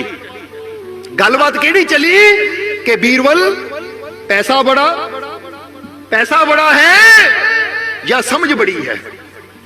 जरा ध्यान देने वाली गल है, समझने वाली गल है कि पैसा बड़ा है या समझ अकल बड़ी है। तो उस वेले बीरबल ने हस के क्या कहंदा, महाराज पैसा बड़ा नहीं है, बड़ी अकल है। हुण जरा तुसी भी अगर थोड़ा पुछ के देखो, तुहानू पुछांगे की बड़ा है, पैसा या अकल, केड़ी चीज बड़ी है? हुण कहना सारे ने अकल है, पर दौड़दे सारे पैसे मगर है। जिथों सानू अकल मिलनी है, जिथे ज्ञान मिलना, उत्थे तो बैठना ही नहीं असीं। जिथे सानू शिक्षा मिलनी है, जिथे जीवन च बदलाव वाले विचार मिलने, उत्थे तो बैठना ही नहीं, दौड़ना फिर पैसे मगर है। पर कहना यही है कि बड़ी है अकल। हुण इत्थे भी उही गल बीरबल ने कहा, मारे कहना सारे ने है कि अकल बड़ी है, पर मनदे सारे पैसे नू बड़ा है। पर मैं कहंदा अकल बड़ी है, समझ बड़ी है। तो बादशाह कहता नहीं बीरबल, जे पैसा होवे तो समझ खरीदी जा सकती है। बीरबल कहता नहीं महाराज, ये गल उल्टी है। बंदा ये कह सकता मेरे को पैसा होवे तो मैं जो मर्जी खरीद लवां, पर गल गलत है। जे बंदे को अकल होवे, समझ होवे, तो बंदा पैसा बना सकता है। अकबर कहता साबित करके दस। अकबर की कहता उन्होंने साबित करके दस कि बंदे की अकल, बंदे की समझ पैसा बना सकती है, साबित करके दस। क्योंकि बादशाह अकबर सबूत मंगता हुंदा सी हर गल दा कि मैं कहंदा पैसा होवे अकल खरीदी जा सकती है, देख मैं तेनू खरीदिया है। बीरबल कहंदा महाराज वो तो मैं अपना काम कर रहा हाँ, कर्मचारी हाँ तुहाडा, किते ना किते मैनू करना पैना, तुसीं खरीदिया नहीं है मैनू, मैं तुहाडा सेवक हाँ। पर अगर अकल होवे, समझ होवे, वो पैसे नू बना सकती है। बादशाह कहंदा साबित करके दस। बीरबल कहंदा फिर उहदे वास्ते तुहानू मेरे नाल एक काम करना पएगा। अकबर कहंदा दस की करना पैना है? कहता जी मैं साबित कर सकता हाँ कि अकल पैसा बना सकती है। बीरबल ने जो इन्नी गल कही, बादशाह कहना किद्दां? वो कहता जी इस नगर दे विच एक व्यापारी है, इस नगर दे विच एक सेठ रहिंदा व्यापारी, तुसीं इदां करो, वो बड़ा अमीर है, कुछ दिनों वास्ते उसदा सारा पैसा अपने कब्जे च लै लो और उन्होंने अपने महल च किते भी कोई काम दे दिओ। वो बड़ा अकलमंद है, उन्हें अपनी अकल दे नाल ही, अपनी समझ दे नाल ही लाखां रुपया कमाया है और ये साबित कर देगा हो कि जे तुसी सारा धन उहदे कोल लै भी लवो, उन्होंने किते उहदी दुकान चों मकान चों कढ के किते भी रख देवो, अपनी समझ नाल दोबारा पैसा बना लेगा। मैं साबित कर सकदा हां। अकबर ने कहा किहड़ा व्यापारी है? तो उसले बीरबल ने नाम दसिया। अकबर ने भेजे अपने बंदे उहदे कोल कि लै भी तेरी जिन्नी जायदाद है। अकबर ने बादशाह ने अपने कब्जे च कर ली और उन्होंने हत्थां पैरें च बेड़ियां पा के अकबर दे कोल ले आंदा इम्तिहान लैण दी खातर, के बीरबल ने साबित करना कि अकल बड़ी है। हुण एक गल साडे सारियां दे समझण वाली है, इसलिए ध्यान दे के समझना। हुण जदों व्यापारी आ गया, व्यापारी कहता मेरा जुर्म की है? बादशाह कहता मैं जुर्म नहीं दसना, बस अज तो तेरी सारी जायदाद मेरी।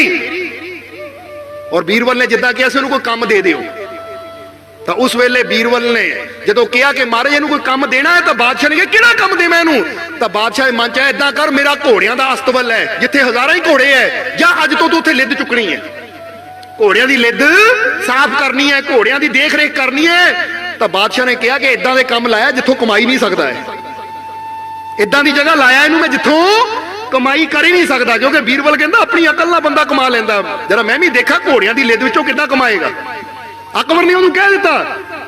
तो बीरबल ने उन्होंने व्यापारी नूं कहा कि अगर तू घोड़ियां दे कोल रहिंदा होया, घोड़ियां दी साफ सफाई करदा होया अगर तू धन जोड़ लेगा, तो मेरा तेरे नाल वचन है कि तेरी सारी जायदाद वापस करूंगा और तेनू दोबारा वो घर भी मिलेगा। पर तेनू मैं सिर्फ 6 महीने का समा दिंदा हां कि 6 महीने च घोड़ियां दे अस्तबल च रहिंदा रहिंदा तू दौलत जोड़नी है। क्योंकि उन्होंने कहना भी जरूरी सी, बंदे नूं कहा जावे तां ही दिमाग बंदे दा दौड़दा कि इत्थों मैं कमाई करनी है।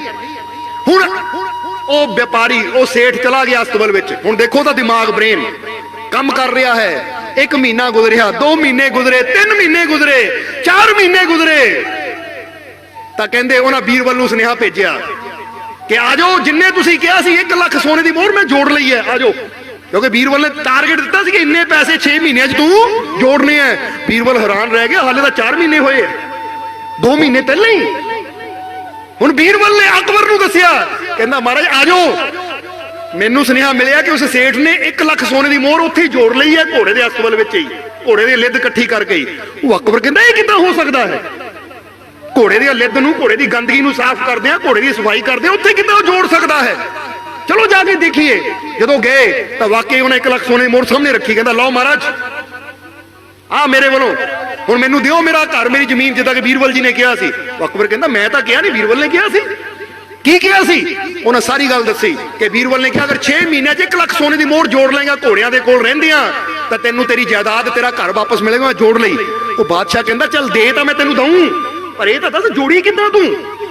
घोड़ियां की गंदगी साफ करते ने, आ घोड़ियां नूं नलांदे धुलांदे ने, लिद्द इधर उधर सुटदे ने, किद्दां साफ कीती?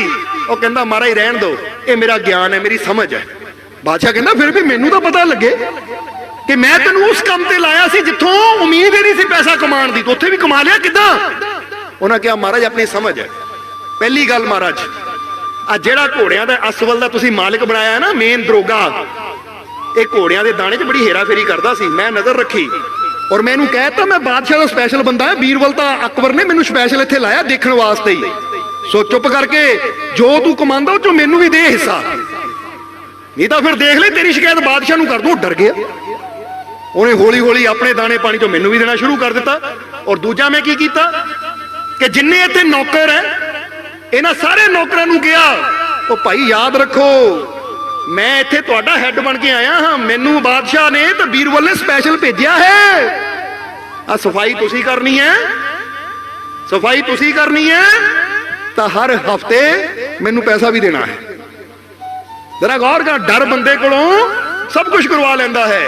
फिर कहंदा महाराज होर मैं की कीता? फिर शाम नूं मैं लिद्द बाहर रख देनी, शाम नूं मैं लिद्द बाहर रख देनी, मैं व्यापारी बंदा, शाम नूं मैं लिद्द बाहर रख के जिहड़ा भी लोगों ने आना जाना। वो गल सुनो, बादशाह अकबर ने कहा जिहड़ा भी मेरे अस्तबल दे मुड़ दी गुजरेगा उन्होंने इत्थों 1 थैली लिद्द दी खरीदनी पैनी है, जिहड़ा नहीं खरीदेगा वो रास्ता बंद कर दे।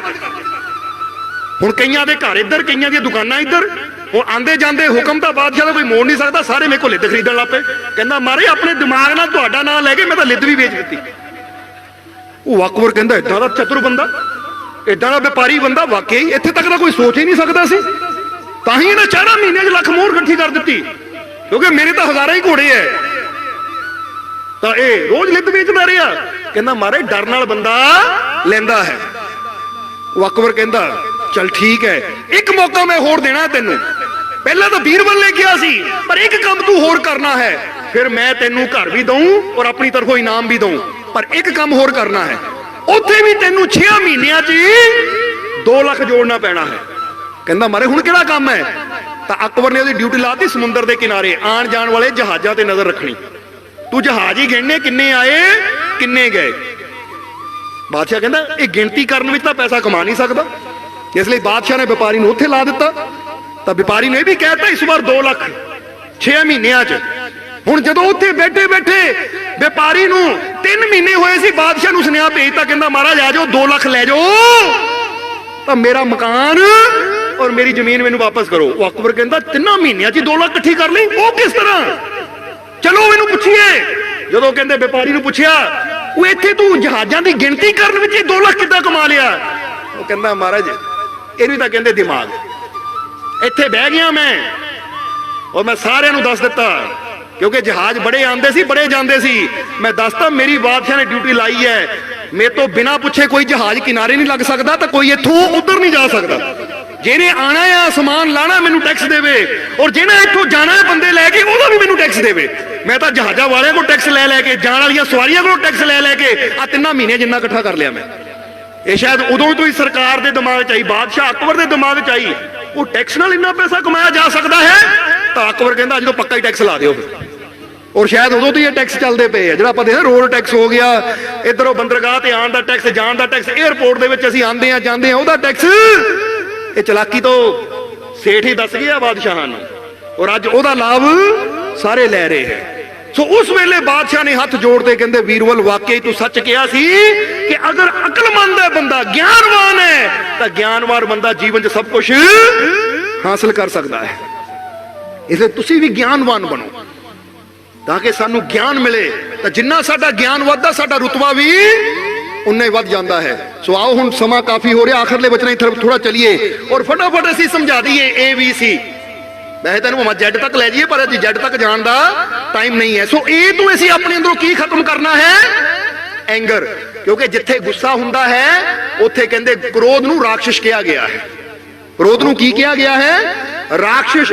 ਕਿਉਂਕਿ ਕਹਿੰਦੇ ਨਾ ਰਾਖਸ਼ ਦੀਆਂ ਅੱਖਾਂ ਲਾਲ ਹੁੰਦੀਆਂ ਹੈ, ਉਹਦੇ ਚਿਹਰਾ ਲਾਲ ਹੁੰਦਾ ਹੈ, ਤਾਂ ਕ੍ਰੋਧਿਤ ਇਨਸਾਨ ਦੀਆਂ ਅੱਖਾਂ ਵੀ ਲਾਲ ਹੋ ਜਾਂਦੀਆਂ, ਉਹਦੇ ਚਿਹਰੇ ਤੇ ਵੀ ਉਹ ਕ੍ਰੋਧ ਦੀ ਲਾਲੀ ਆ ਜਾਂਦੀ, ਫਿਰ ਉਹ ਇਨਸਾਨ ਨਹੀਂ ਰਹਿੰਦਾ, ਉਹ ਰਾਖਸ਼ ਬਣ ਜਾਂਦਾ ਹੈ। ਤਾਂ ਹੁਣ ਜਰਾ ਯਾਦ ਕਰੋ ਕਿ ਐਂਗਰ ਜਾਨੀ ਕ੍ਰੋਧ, ਔਰ ਕ੍ਰੋਧ ਵਿੱਚ, ਐਂਗਰ ਵਿੱਚ ਔਰ ਐਂਜਲ ਵਿੱਚ ਕੋਈ ਜ਼ਿਆਦਾ ਫਰਕ ਨਹੀਂ ਹੈ।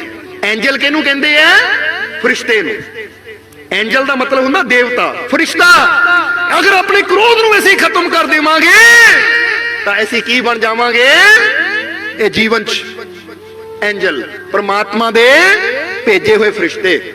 ਇਸ ਲਈ ਕ੍ਰੋਧ ਨੂੰ ਆਪਣੇ ਅੰਦਰੋਂ ਮਿਟਾਣਾ ਹੈ ਤਾਂ ਆਪਣੇ ਅੰਦਰ ਉਹ ਗੁਣ ਪੈਦਾ ਕਰਨੇ ਹੈ, ਉਹ ਖੂਬੀਆਂ ਪੈਦਾ ਕਰਨੀਆਂ ਹੈ। ਕਿਉਂਕਿ ਤੁਹਾਡੀ ਕਰਨੀ ਤੁਹਾਨੂੰ ਰਾਖਸ਼ ਵੀ ਬਣਾ ਸਕਦੀ ਹੈ, ਤਾਂ ਤੁਹਾਡੀ ਕਰਨੀ ਤੁਹਾਨੂੰ ਫਰਿਸ਼ਤਾ ਵੀ ਬਣਾ ਸਕਦੀ ਹੈ, ਭਗਵਾਨ ਵੀ ਬਣਾ ਸਕਦੀ ਹੈ।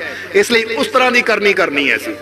ਇਸ ਲਈ ਅੱਜ ਤੋਂ ਇਹ ਮਨ 'ਚ ਫੈਸਲਾ ਕਰੋ ਕਿ ਮੈਂ ਕ੍ਰੋਧ ਨੂੰ ਛੱਡਿਆ, ਕਿਉਂਕਿ ਜਦੋਂ ਕਵਾਂਗੇ ਨਾ ਇਹ ਚੀਜ਼ ਦਾ ਅੰਤ ਵੀ ਹੋਏਗਾ। ਇਹ ਗੱਲ ਯਾਦ ਰੱਖਣਾ ਕਿ ਜਿਹੜੀ ਚੀਜ਼ ਅਸੀਂ ਮੰਨਦੇ ਆ, ਜਿਹੜੀ ਚੀਜ਼ ਬਾਰੇ ਵਿਚਾਰ ਕਰਦੇ ਆ, ਉਹ ਚੀਜ਼ ਦਾ ਅਸਰ ਵੀ ਸਾਡੇ ਜੀਵਨ ਤੇ ਜ਼ਰੂਰ ਹੁੰਦਾ ਹੈ। ਜਿੱਦਾਂ ਮਹਾਤਮਾ ਬੁੱਧ ਨੂੰ ਕਿਸੇ ਨੇ ਪੁੱਛਿਆ ਕਿ ਮਹਾਰਾਜ ਕ੍ਰੋਧ ਨੂੰ ਕਿੱਦਾਂ ਖਤਮ ਕੀਤਾ ਜਾਵੇ? ਮਹਾਤਮਾ ਬੁੱਧ ਕਹਿੰਦੇ ਜਦੋਂ ਤੂੰ ਸਵੇਰੇ ਉੱਠਦਾ ਹੈ, ਉੱਠ ਕੇ ਤੂੰ ਆਪਣੇ ਆਪ ਨੂੰ ਕਹਿ ਕਿ ਮੈਂ ਪੂਰਨ ਸ਼ਾਂਤ ਹਾਂ, ਮੈਂ ਪੂਰੀ ਤਰ੍ਹਾਂ ਸ਼ਾਂਤ ਹਾਂ, ਮੈਂ ਪੂਰੀ ਤਰ੍ਹਾਂ ਸ਼ਾਂਤ ਹਾਂ। ਉਹ ਕਹਿੰਦੇ ਕੁਛ ਮਿੰਟ ਅਗਰ ਤੂੰ ਲਗਾਤਾਰ, ਕੁਛ ਪਲ ਅਗਰ ਲਗਾਤਾਰ ਇਹ ਬੋਲੇ ਕਿ ਮੈਂ ਸ਼ਾਂਤ ਹਾਂ, ਮੈਂ ਸ਼ਾਂਤ ਹਾਂ, ਤਾਂ ਤੇਰੇ ਸ਼ਬਦਾਂ ਦਾ ਅਸਰ ਤੇਰੀ ਕਰਨੀ ਤੇ ਵੀ ਹੋਏਗਾ। ਬੋਲੋ ਸਮਝਦੇ ਹੋ ਕਿ ਜਿਸ ਤਰ੍ਹਾਂ ਅਸੀਂ ਕਈ ਵਾਰ ਦੱਸੀਦਾ ਹੈ ਕਿ ਜੇ ਸਾਡੇ ਜੀਵਨ 'ਚ ਪਰੇਸ਼ਾਨੀ ਹੈ ਨਾ, ਇਸ ਵੇਲੇ ਕੋਈ ਤੁਹਾਡੇ ਅੰਦਰ ਥੋੜੀ ਜਿਹੀ ਵੀ ਪਰੇਸ਼ਾਨੀ ਹੈ, ਤਾਂ ਤੁਸੀਂ ਆਪਣੇ ਆਪ ਨੂੰ ਕਹੋ ਮੈਂ ਆਨੰਦਿਤ ਹਾਂ, ਮੈਂ ਆਨੰਦਿਤ ਹਾਂ, ਮੈਂ ਖੁਸ਼ ਹਾਂ, ਮੈਂ ਬਹੁਤ ਖੁਸ਼ ਹਾਂ, ਮੈਂ ਬਹੁਤ ਖੁਸ਼ ਹਾਂ। ਤਾਂ ਜਦੋਂ ਤੁਸੀਂ ਮੈਂ ਬਹੁਤ ਖੁਸ਼ ਹਾਂ ਬੋਲੂਗੇ ਤਾਂ ਤੁਹਾਡੇ ਸਰੀਰ ਦੇ ਵਿੱਚੋਂ ਉਹ ਤਰੰਗਾਂ ਪੈਦਾ ਹੋਣੀਆਂ ਸ਼ੁਰੂ ਹੋ ਜਾਣੀਆਂ, ਕਿਹੜੀਆਂ? ਜੋ ਤੁਹਾਨੂੰ ਖੁਸ਼ੀ ਦੇਣਗੀਆਂ। ਕਿਉਂਕਿ ਜੋ ਇਨਸਾਨ ਬੋਲਦਾ ਹੈ ਉਹਦਾ ਪ੍ਰਭਾਵ ਇਨਸਾਨ ਦੇ ਜੀਵਨ ਤੇ ਹੁੰਦਾ ਵੀ ਜ਼ਰੂਰ ਹੈ। ਇਹ ਗੱਲ ਯਾਦ ਰੱਖਣਾ। ਤਾਂ ਹੀ ਗੁਰੂ ਰਹਿਬਰ ਜਾਂ ਗੁਰੂਆਂ ਰਹਿਬਰਾਂ ਦੀ ਵੀ ਗੱਲ ਅਸੀਂ ਇੱਕ ਪਾਸੇ ਕਰੀਏ।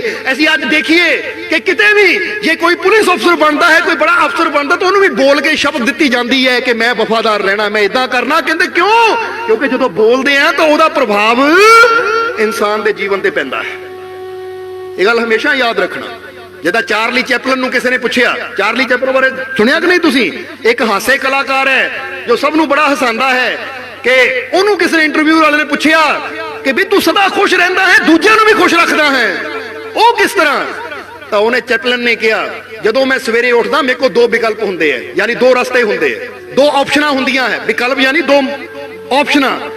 ਉਹ ਕਹਿੰਦੇ ਉਹ ਕਿਹੜੀਆਂ? ਉਹ ਕਹਿੰਦਾ ਮੈਂ ਸਾਰਾ ਦਿਨ ਦੁਖੀ ਵੀ ਰਹਿ ਸਕਦਾ ਹਾਂ ਤਾਂ ਮੈਂ ਸਾਰਾ ਦਿਨ ਖੁਸ਼ ਵੀ ਰਹਿ ਸਕਦਾ ਹਾਂ। ਹੁਣ ਕਹਿੰਦਾ ਆਪ ਸੋਚੋ ਮੈਂ ਕੀ ਚੁਣਦਾ ਹਾਂ? ਮੈਂ ਚੁਣਦਾ ਕਿ ਅੱਜ ਮੈਂ ਸਾਰਾ ਦਿਨ ਖੁਸ਼ ਰਹਿਣਾ ਹੈ, ਔਰ ਜਦੋਂ ਮੈਂ ਖੁਸ਼ੀ ਨੂੰ ਚੁਣਦਾ ਹਾਂ ਤਾਂ ਫਿਰ ਮੈਂ ਕੋਸ਼ਿਸ਼ ਵੀ ਕਰਦਾ ਮੈਂ ਸਾਰਾ ਦਿਨ ਖੁਸ਼ ਰਹਿਣਾ ਹੈ। ਤੁਸੀਂ ਵੀ ਸਵੇਰੇ ਉੱਠ ਕੇ ਚੁਣੋ ਕਿ ਇਹ ਦਿਨ ਮੈਨੂੰ ਮੇਰੇ ਪ੍ਰਮਾਤਮਾ ਨੇ ਦਿੱਤਾ, ਪ੍ਰਭੂ ਨੇ ਦਿੱਤਾ ਹੈ, ਬਹੁਤ ਕੀਮਤੀ ਦਿਨ ਹੈ, ਇਸ ਲਈ ਇਹ ਦਿਨ ਨੂੰ ਮੈਂ ਖੁਸ਼ੀ ਦੇ ਨਾਲ ਜੀਣਾ ਹੈ। ਅਗਰ ਅਸੀਂ ਸੋਚਾਂਗੇ ਤਾਂ ਫਿਰ ਜੀਣ ਦੀ ਕੋਸ਼ਿਸ਼ ਵੀ ਕਰਾਂਗੇ। ਕਿਉਂਕਿ ਜੇ ਤੁਸੀਂ ਸੋਚ ਲਵੋ ਮੈਂ ਜਲੰਧਰ ਜਾਣਾ ਹੈ ਤਾਂ ਤੁਸੀਂ ਜਲੰਧਰ ਜਾਣ ਦੀ ਕੋਸ਼ਿਸ਼ ਵੀ ਕਰਦੇ ਹੋ। ਜੇ ਤੁਸੀਂ ਸੋਚ ਲਓ ਮੈਂ ਲੁਧਿਆਣੇ ਜਾਣਾ, ਤੁਸੀਂ ਲੁਧਿਆਣੇ ਜਾਣ ਦੀ ਕੋਸ਼ਿਸ਼ ਫਿਰ ਕਰਦੇ ਹੋ। ਕਿਉਂਕਿ ਜੋ ਇਨਸਾਨ ਸੋਚਦਾ ਹੈ ਫਿਰ ਉਹਨੂੰ ਕਰਨ ਦੀ ਕੋਸ਼ਿਸ਼ ਵੀ ਇਨਸਾਨ ਕਰਦਾ ਹੈ। ਬੋਲੋ ਕਰਦਾ ਹੈ ਜਾਂ ਨਹੀਂ?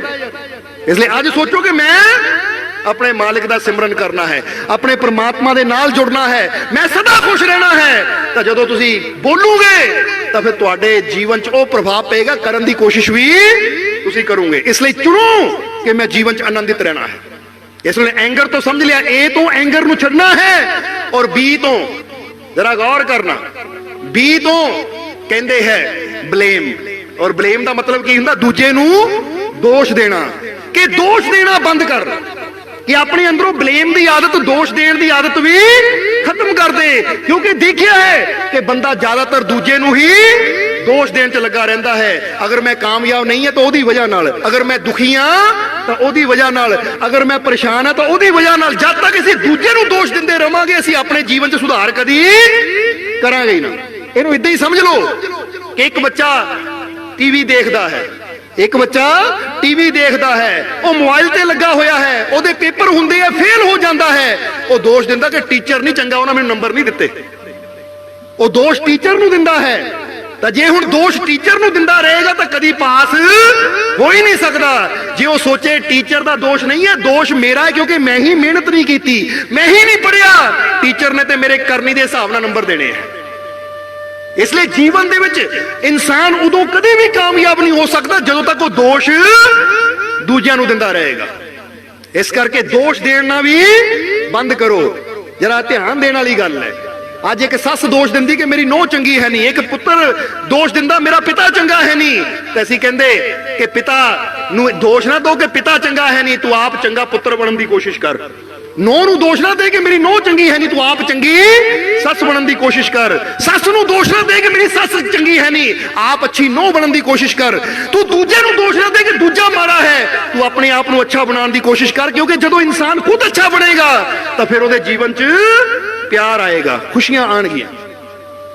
ਹੁਣ ਜ਼ਰਾ ਸੋਚੋ ਸਾਰੇ ਜੀ, ਅੱਜ ਦੋ ਬੰਦੇ ਜਾਂਦੇ ਆ, ਟੱਕਰ ਹੋ ਜਾਂਦੀ ਹੈ, ਉਹ ਉਹਨੂੰ ਦੋਸ਼ ਦਿੰਦਾ ਤੇਰੀ ਗਲਤੀ, ਉਹਨੂੰ ਦੋਸ਼ ਦਿੰਦਾ ਤੇਰੀ ਗਲਤੀ, ਔਰ ਉੱਥੇ ਝਗੜਾ ਵੱਧ ਜਾਂਦਾ ਹੈ। ਤਾਂ ਜੇ ਬੰਦਾ ਉੱਥੇ ਸੋਚੇ ਮੇਰਾ ਦੋਸ਼ ਹੈ, ਮੇਰੀ ਗਲਤੀ ਹੈ, ਤਾਂ ਫਿਰ ਕੀ ਹੋਏਗਾ? ਅੱਗੇ ਤੋਂ ਮੈਂ ਗਲਤੀ ਦੁਬਾਰਾ ਨਹੀਂ ਕਰਨੀ, ਅੱਗੇ ਤੋਂ ਮੈਂ ਗਲਤੀ ਨਹੀਂ ਕਰੂੰਗਾ, ਤਾਂ ਦੁਬਾਰਾ ਇਦਾਂ ਦੀ ਸਿਚੁਏਸ਼ਨ, ਇਦਾਂ ਦੇ ਹਾਲਾਤ ਵੀ ਮੇਰੇ ਜੀਵਨ 'ਚ ਕਦੀ ਨਹੀਂ ਆਣਗੇ। ਇਸ ਲਈ ਸਮਝੋ ਸਾਰੇ ਜੀ, ਇਸ ਲਈ ਬਲੇਮ ਦੇਣ ਦੀ ਜਿਹੜੀ ਭਾਵਨਾ ਹੈ ਇਹ ਵੀ ਆਪਣੇ ਅੰਦਰੋਂ ਖਤਮ ਕਰ ਦਿਓ। ਜੇ ਤੁਹਾਡੇ ਜੀਵਨ 'ਚ ਕੋਈ ਵੀ ਦੁੱਖ ਹੈ ਤਾਂ ਕਿਸੇ ਦੂਜੇ ਨੂੰ ਦੋਸ਼ ਨਾ ਦਿਓ, ਬਲਕਿ ਸੋਚੋ ਕਿ ਮੇਰੇ ਅੰਦਰ ਕਿਹੜੀ ਕਮੀ ਹੈ। ਜ਼ਰੂਰ ਕਿਤੇ ਨਾ ਕਿਤੇ ਕਮੀ ਮੇਰੇ 'ਚ ਹੈ, ਆਪਣੀ ਕਮੀ ਨੂੰ ਮੈਂ ਦੂਰ ਕਰਾਂ, ਕਿਉਂਕਿ ਆਪਣੀ ਕਮੀ ਦਾ ਮੈਂ ਸੁਧਾਰ ਕਰੂੰਗਾ ਤਾਂ ਜਦੋਂ ਮੇਰੀ ਕਮੀ ਦਾ ਸੁਧਾਰ ਹੋਏਗਾ ਤਾਂ ਫਿਰ ਹੀ ਮੈਂ ਅੱਗੇ ਵੱਧ ਸਕਦਾ ਹਾਂ। ਬੋਲੋ ਸਮਝਦੇ ਹੋ ਕਿ ਨਹੀਂ ਸਾਰੇ ਜੀ? इस करके ये दूजा पॉइंट अज असीं फड़ना है। पहला अपने अंदरों की खत्म करना है, गुस्सा, और दूजी अपने अंदरों किहड़ी चीज खत्म करनी है, दूजे नूं दोष देण दी आदत। अज तो मैं किसी नूं दोष नहीं देना।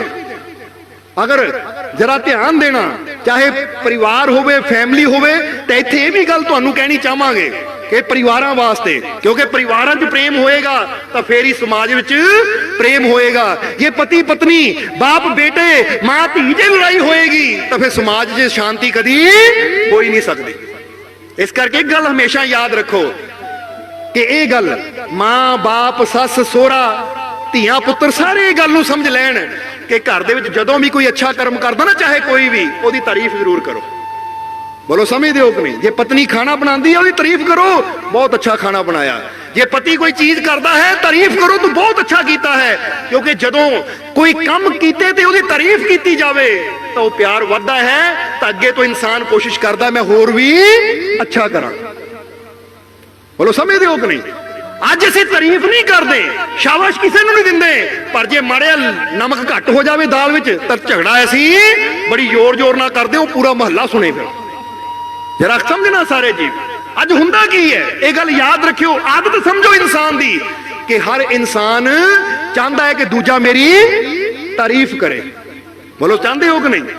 हुण फर्ज करो अज तुसीं आ कपड़े पाए है, जे कोई तुहाडी तारीफ कर दे, कपड़े बड़े सोहणे आ, बड़े जचदे हो तुसीं, तुहानूं खुशी होनी है, तुसीं कहना थैंक यू भाई, शुक्रिया, तुहाडा उहदे नाल रिश्ता होर भी जुड़ जाना है। पर अज हुंदा की है ये गल दसीए, अज झगड़े काहदे है कि अज जे किसी ने घर बनाया ना, पता ओए आ की आ घर किदां दा बना लिया तू, आ किदां दा डिजाइन बना लिया तू है, आ रसोई कित्थे बना ली, आ बाथरूम कित्थे बना लिया, आ चंगी तरह कीता ही कुछ नहीं।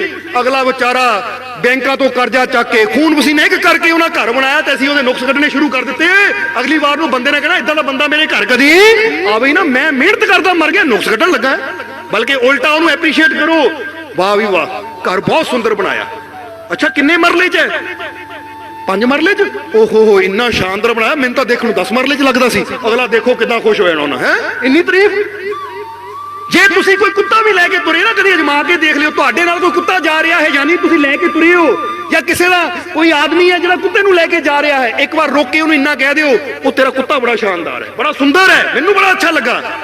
तुसीं देखोगे कुछ बंदे दे चेहरे ते खुशी आ जाएगी, और उन्होंने खुशी होएगी कि मेरी पसंद, यानी मैं कुत्ता खरीदिया सी तो दुनिया की तारीफ कर रही है, उहदा तुहाडे प्रति प्यार वध जाएगा।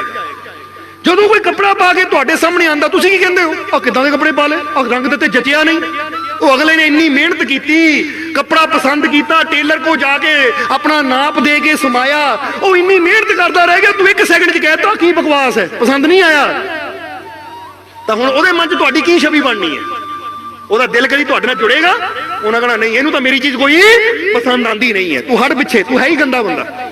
ਪਰ ਜਦੋਂ ਅਸੀਂ ਤਾਰੀਫ ਕਰ ਦਈਏ, ਕੱਪੜਾ ਉਹਨਾਂ ਪਾਇਆ ਹੈ, ਆਪਣੀ ਪਸੰਦ ਨਾਲ ਖਰੀਦਿਆ, ਜੇ ਤੁਸੀਂ ਇੰਨੀ ਗੱਲ ਕਹਿ ਦੋ ਵਾਹ ਵੀ ਜੱਚਦਾ ਬਹੁਤ ਹੈ, ਅਗਲਾ ਖੁਸ਼ ਵੀ ਹੋਏਗਾ, ਤਾਂ ਤੁਹਾਡੇ ਨਾਲ ਉਹਦਾ ਰਿਸ਼ਤਾ ਵੀ मजबूत हो जाएगा, प्यार बढ़ेगा। कभी करके देखो, ये कुछ चीज़ां अगर छोटी छोटिया चीज़ां हैं, अगर अपने जीवन च असीं अपनाते हैं, भोजन की तारीफ करो, कपड़े की तारीफ करो, या एक दूजे नूं कदी इन्ना ही कह दिओ कि असीं तेरे नाल बहुत प्यार करते हैं, सानूं तेरी लोड़ है। कदी बेटा बाप नूं कह के देखे, धी मां नूं कह के देखे, पत्नी पति नूं कह के देखे, पति पत्नी नूं कह के देखे, जिथे प्यार की गल होएगी उत्थे प्यार होर भी बढ़ जाता है।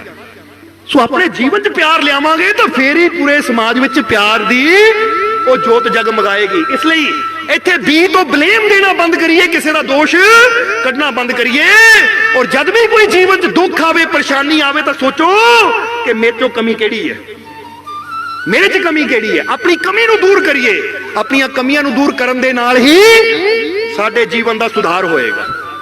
बोलो समझदे हो कि नहीं? इसलिए पहली चीज केड़ी है? ए तो एंगर, अपने अंदरों क्रोध नूं खत्म करना है। फिर बी तो ब्लेम, दूजियां नूं दोष देना बंद करिए। बंदा दूजे नूं दोष दिंदा, ओदी वजह नाल मैनूं तरक्की नहीं मिलदी, ओदी वजह नाल मेरी प्रमोशन नहीं हुंदी, ओदी वजह नाल मैनूं खुशियां नहीं मिलदियां। असीं कहंदे तूं मेहनत कर, पूरी मेहनत कर, अपनी कमियां दूर करके पूरा लगन नाल काम कर, तैनूं कोई कामयाब होण तो रोक ही नहीं सकदा। क्योंकि जद भी बंदे नूं कामयाबी मिलदी, अपनी मेहनत नाल मिलदी है, करनी नाल मिलदी है। इसलिए गल अच्छी तरह याद रखना। इसलिए ब्लेम देना बंद करिए। फिर सी, इसलिए आज 5 अखर दसने हैं, A B C D E। फिर उस तो बाद सत्संग की समाप्ति कर देनी है। ए तो एंगर नूं अपने जीवन चों खत्म करो, बी तो ब्लेम नूं अपने जीवन चों खत्म करो, और ब्लेम नूं छड्डो और बिलीव नूं अपने जीवन च लियाओ। बिलीव यानी विश्वास, भरोसा, क्योंकि दूजे नूं दोष देने की बजाय दूजिਆਂ ते भरोसा करना सीखीए तो साडे रिश्ते मजबूत होणगे। बोलो होणगे या नहीं? एक बाप कहे बेटे नूं आ तेरा दोष है, तेरी वजह नाल सब कुछ होया, तो एक बाप कहता बेटा मैनूं तेरे ते पूरा भरोसा है। हुण कित्थे रिश्ता मजबूत होएगा? जिथे गल भरोसे दी आएगी, विश्वास दी आएगी। इसलिए अपनियां ते विश्वास रखिए, अपने रब ते विश्वास रखिए, अपने प्रभु ते भरोसा रखिए, क्योंकि जिथे विश्वास है भरोसा है उत्थे फिर इंसान दियां चिंतावां दुख मिट जाते हैं। इत्थे एक छोटी जी कहानी दसांगे। एक बार एक बांदर, सानू बड़ी प्यारी लगती है कहानी।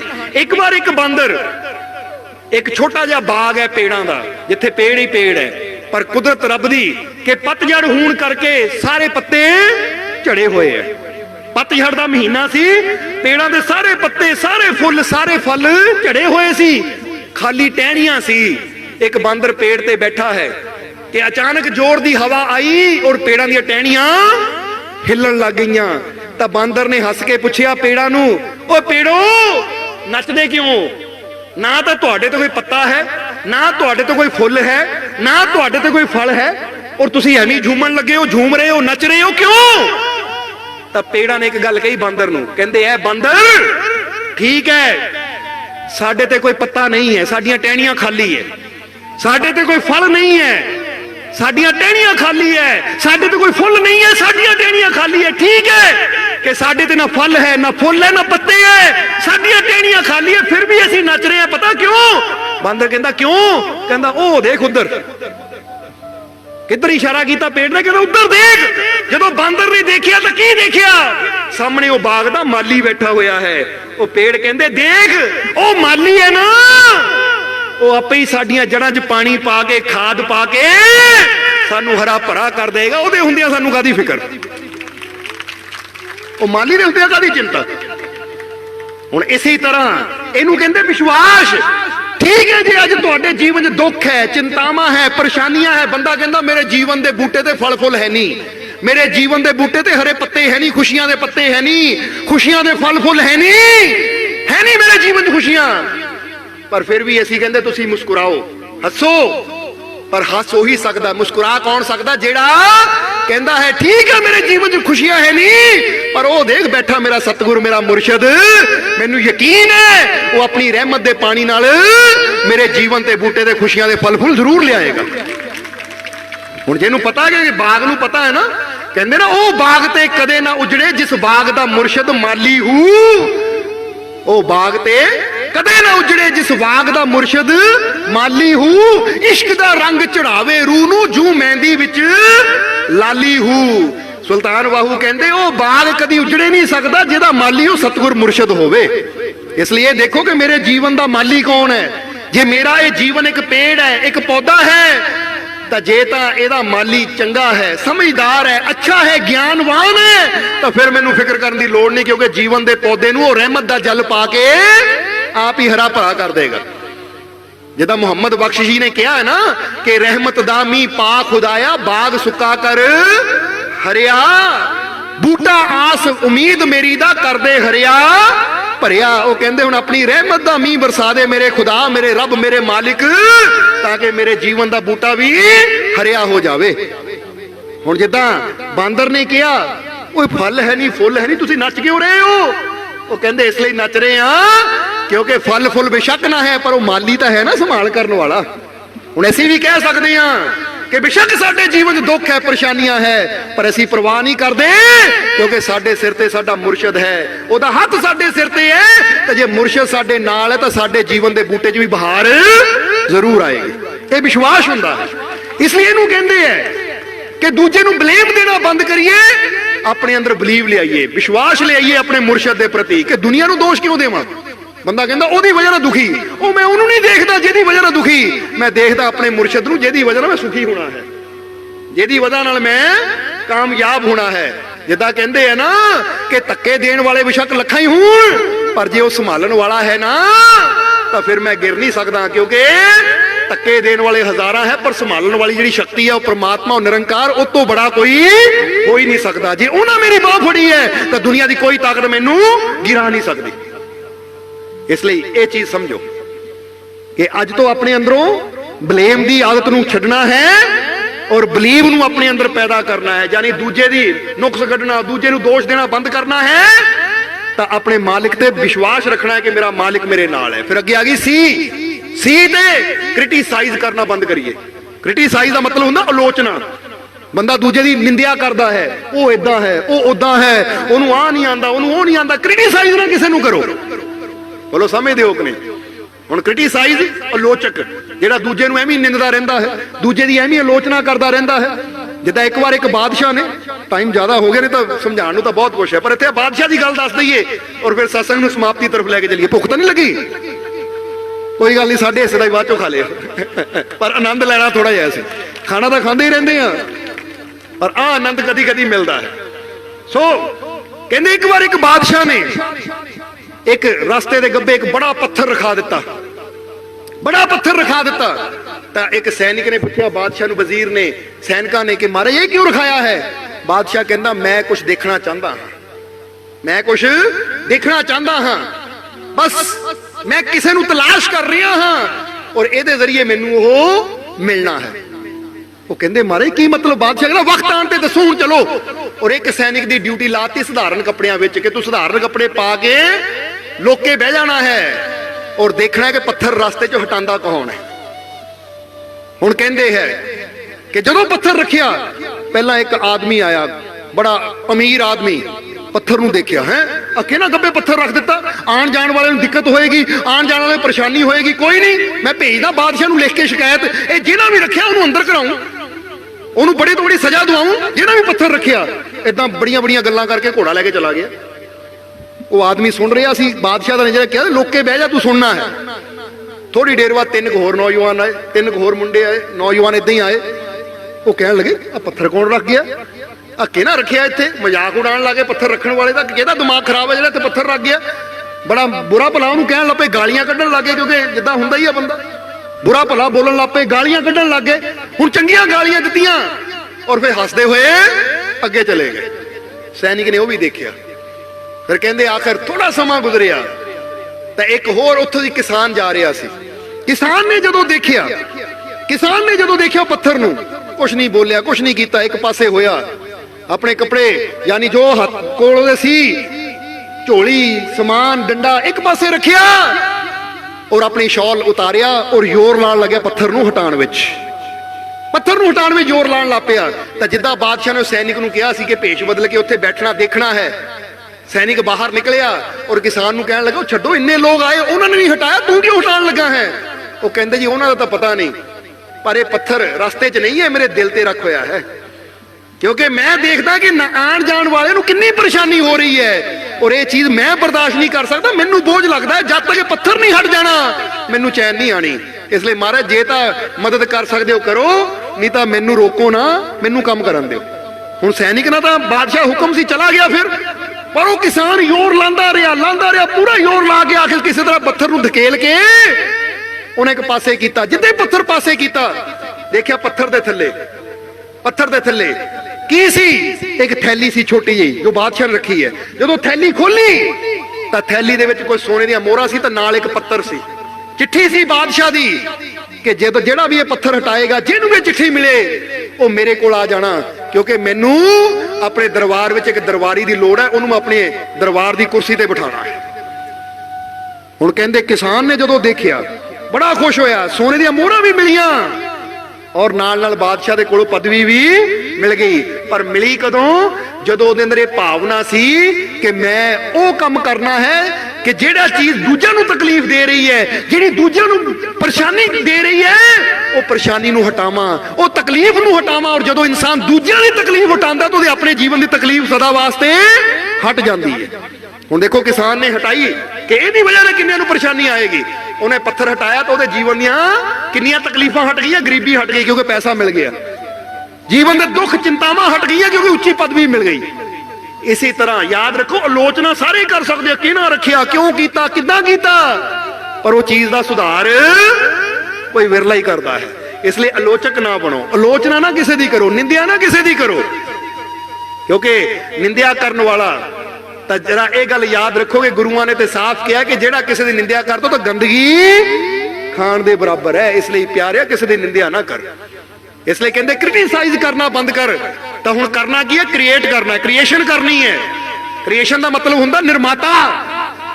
किसी की आलोचना नहीं करनी। जे कोई इंसान दुखी है, जे कोई इंसान भटकिया भुला है, कोई नशा करता, तो असीं उहदा क्रिएटर बनना है, असीं उहदे निर्माता बनना। मतलब उन्होंने सही सलाह देनी ताकि उसकी जिंदगी बुरी तो अच्छी बन सके। उन्होंने वो रास्ता दिखाने की कोशिश करनी है कि जेड़ा उहदे जीवन का सुधार हो सके। जिदा फर्ज करो दो बंदे लड़ रहे हैं, ऐसी आलोचक बन सकते हो, देख किदा लड़ रहे हो, की कर रहे हैं, उन्हें निंदिया कर सकते हैं, पर उत्थे आलोचक ना बनिए, क्रिएटर बनिए। उन्होंने जाके समझाने की कोशिश करिए कि भाई लड़ना झगड़ा करना माड़ी गल है। इसलिए उन्होंने समझाइए। और अगर साडे समझाने दे नाल उहदे जीवन च प्यार पैदा हो जाए, शांति पैदा हो जाए, तो असीं उहदे लाइफ दे क्रिएटर बन गए कि नहीं, निर्माता बन गए या नहीं। अच्छा करने की कोशिश करिए असीं। इसलिए समझाने तो इतना ही बहुत कुछ है, पर हुण समा हुण करके लास्ट वचना वाल चलते हैं असीं कि क्रिटिसाइज करना बंद करिए, आलोचना करनी बंद करिए, और अपने अंदर ऐसी क्रिएटर की भावना लियाइए कि मैं किसी के जीवन नूं खुशियां की तरफ लैके जाना, बनाना है, किसी का बिगाड़ना नहीं है। क्रिएटर बनाता है और ढांदा नहीं है, किसी के जीवन नूं ढाना नहीं है, किसी के टट्ठे जीवन नूं बनाना है, किसी हसदे नूं रवाना नहीं है, किसी रोंदे नूं हसाना है। हुण अगे आ गई डी ते ड्रेड। ड्रेड का मतलब डर। ये डर अपने अंदरों कढ़ना है सी, क्योंकि बंदा देखिए डरदा बहुत है। बहमा चो भरमा चो इंसान इदा बहमा भरमा के डर नूं लैके बैठा होया है। या इंसान ने जे कोई भी चंगा काम करना हो, दुनिया की कहेगी, उन्हें दुनिया का डर है। क्योंकि सबसे बड़ा रोग क्या कहेंगे लोग, किन्ने प्रकार का डर बंदा लैके बैठा है। और इत्थे तक कि बिल्ली भी रास्ता कट जाए, बंदा उत्थे भी डरदा है। कोई छिक मार दे, बंदा छिक तो भी डर जाता है, हाय इन्हें छिक मारती, हुण मेरा की बनेगा, हुण मेरा अब शगुन हो गया। इदां दे कई भरम है जिन्हां तो बंदा डरदा है। बोलो समझदे हो कि नहीं। इसलिए डर नूं भी अपने जीवन चों खत्म करना है। ये डर नूं अपने जीवन चों, किहड़े डर नूं? बहमा भरमा रूपी डर अपने जीवन चों कढने हैं असीं। इसलिए याद रखना। और फिर डर नूं कढना तो डिग्निटी नूं अपने अंदर लियाना है। गौरव आत्म सम्मान जिन्होंने असीं कहंदे हां कि अपने सन्मान नूं वधाना है। सन्मान नूं क्यों वधाना है? क्योंकि जिद्दां असीं बहुत पहले एक दस्सिया सी कि फर्ज करो एक 2000 का नोट है। बोलो समझदे हो कि नहीं। जिद्दां कहंदे डेल कार्नेगी ने, डेल कार्नेगी एक लेखक सी, बहुत बड़े विचारक, जिन्हां ने अपने बंदियां नूं पुछया, उन्होंने एक डॉलर 100 का डॉलर लैके और डॉलर नूं इदां सामने कीता, कहंदे दसो कौन कौन लेना चाहता है।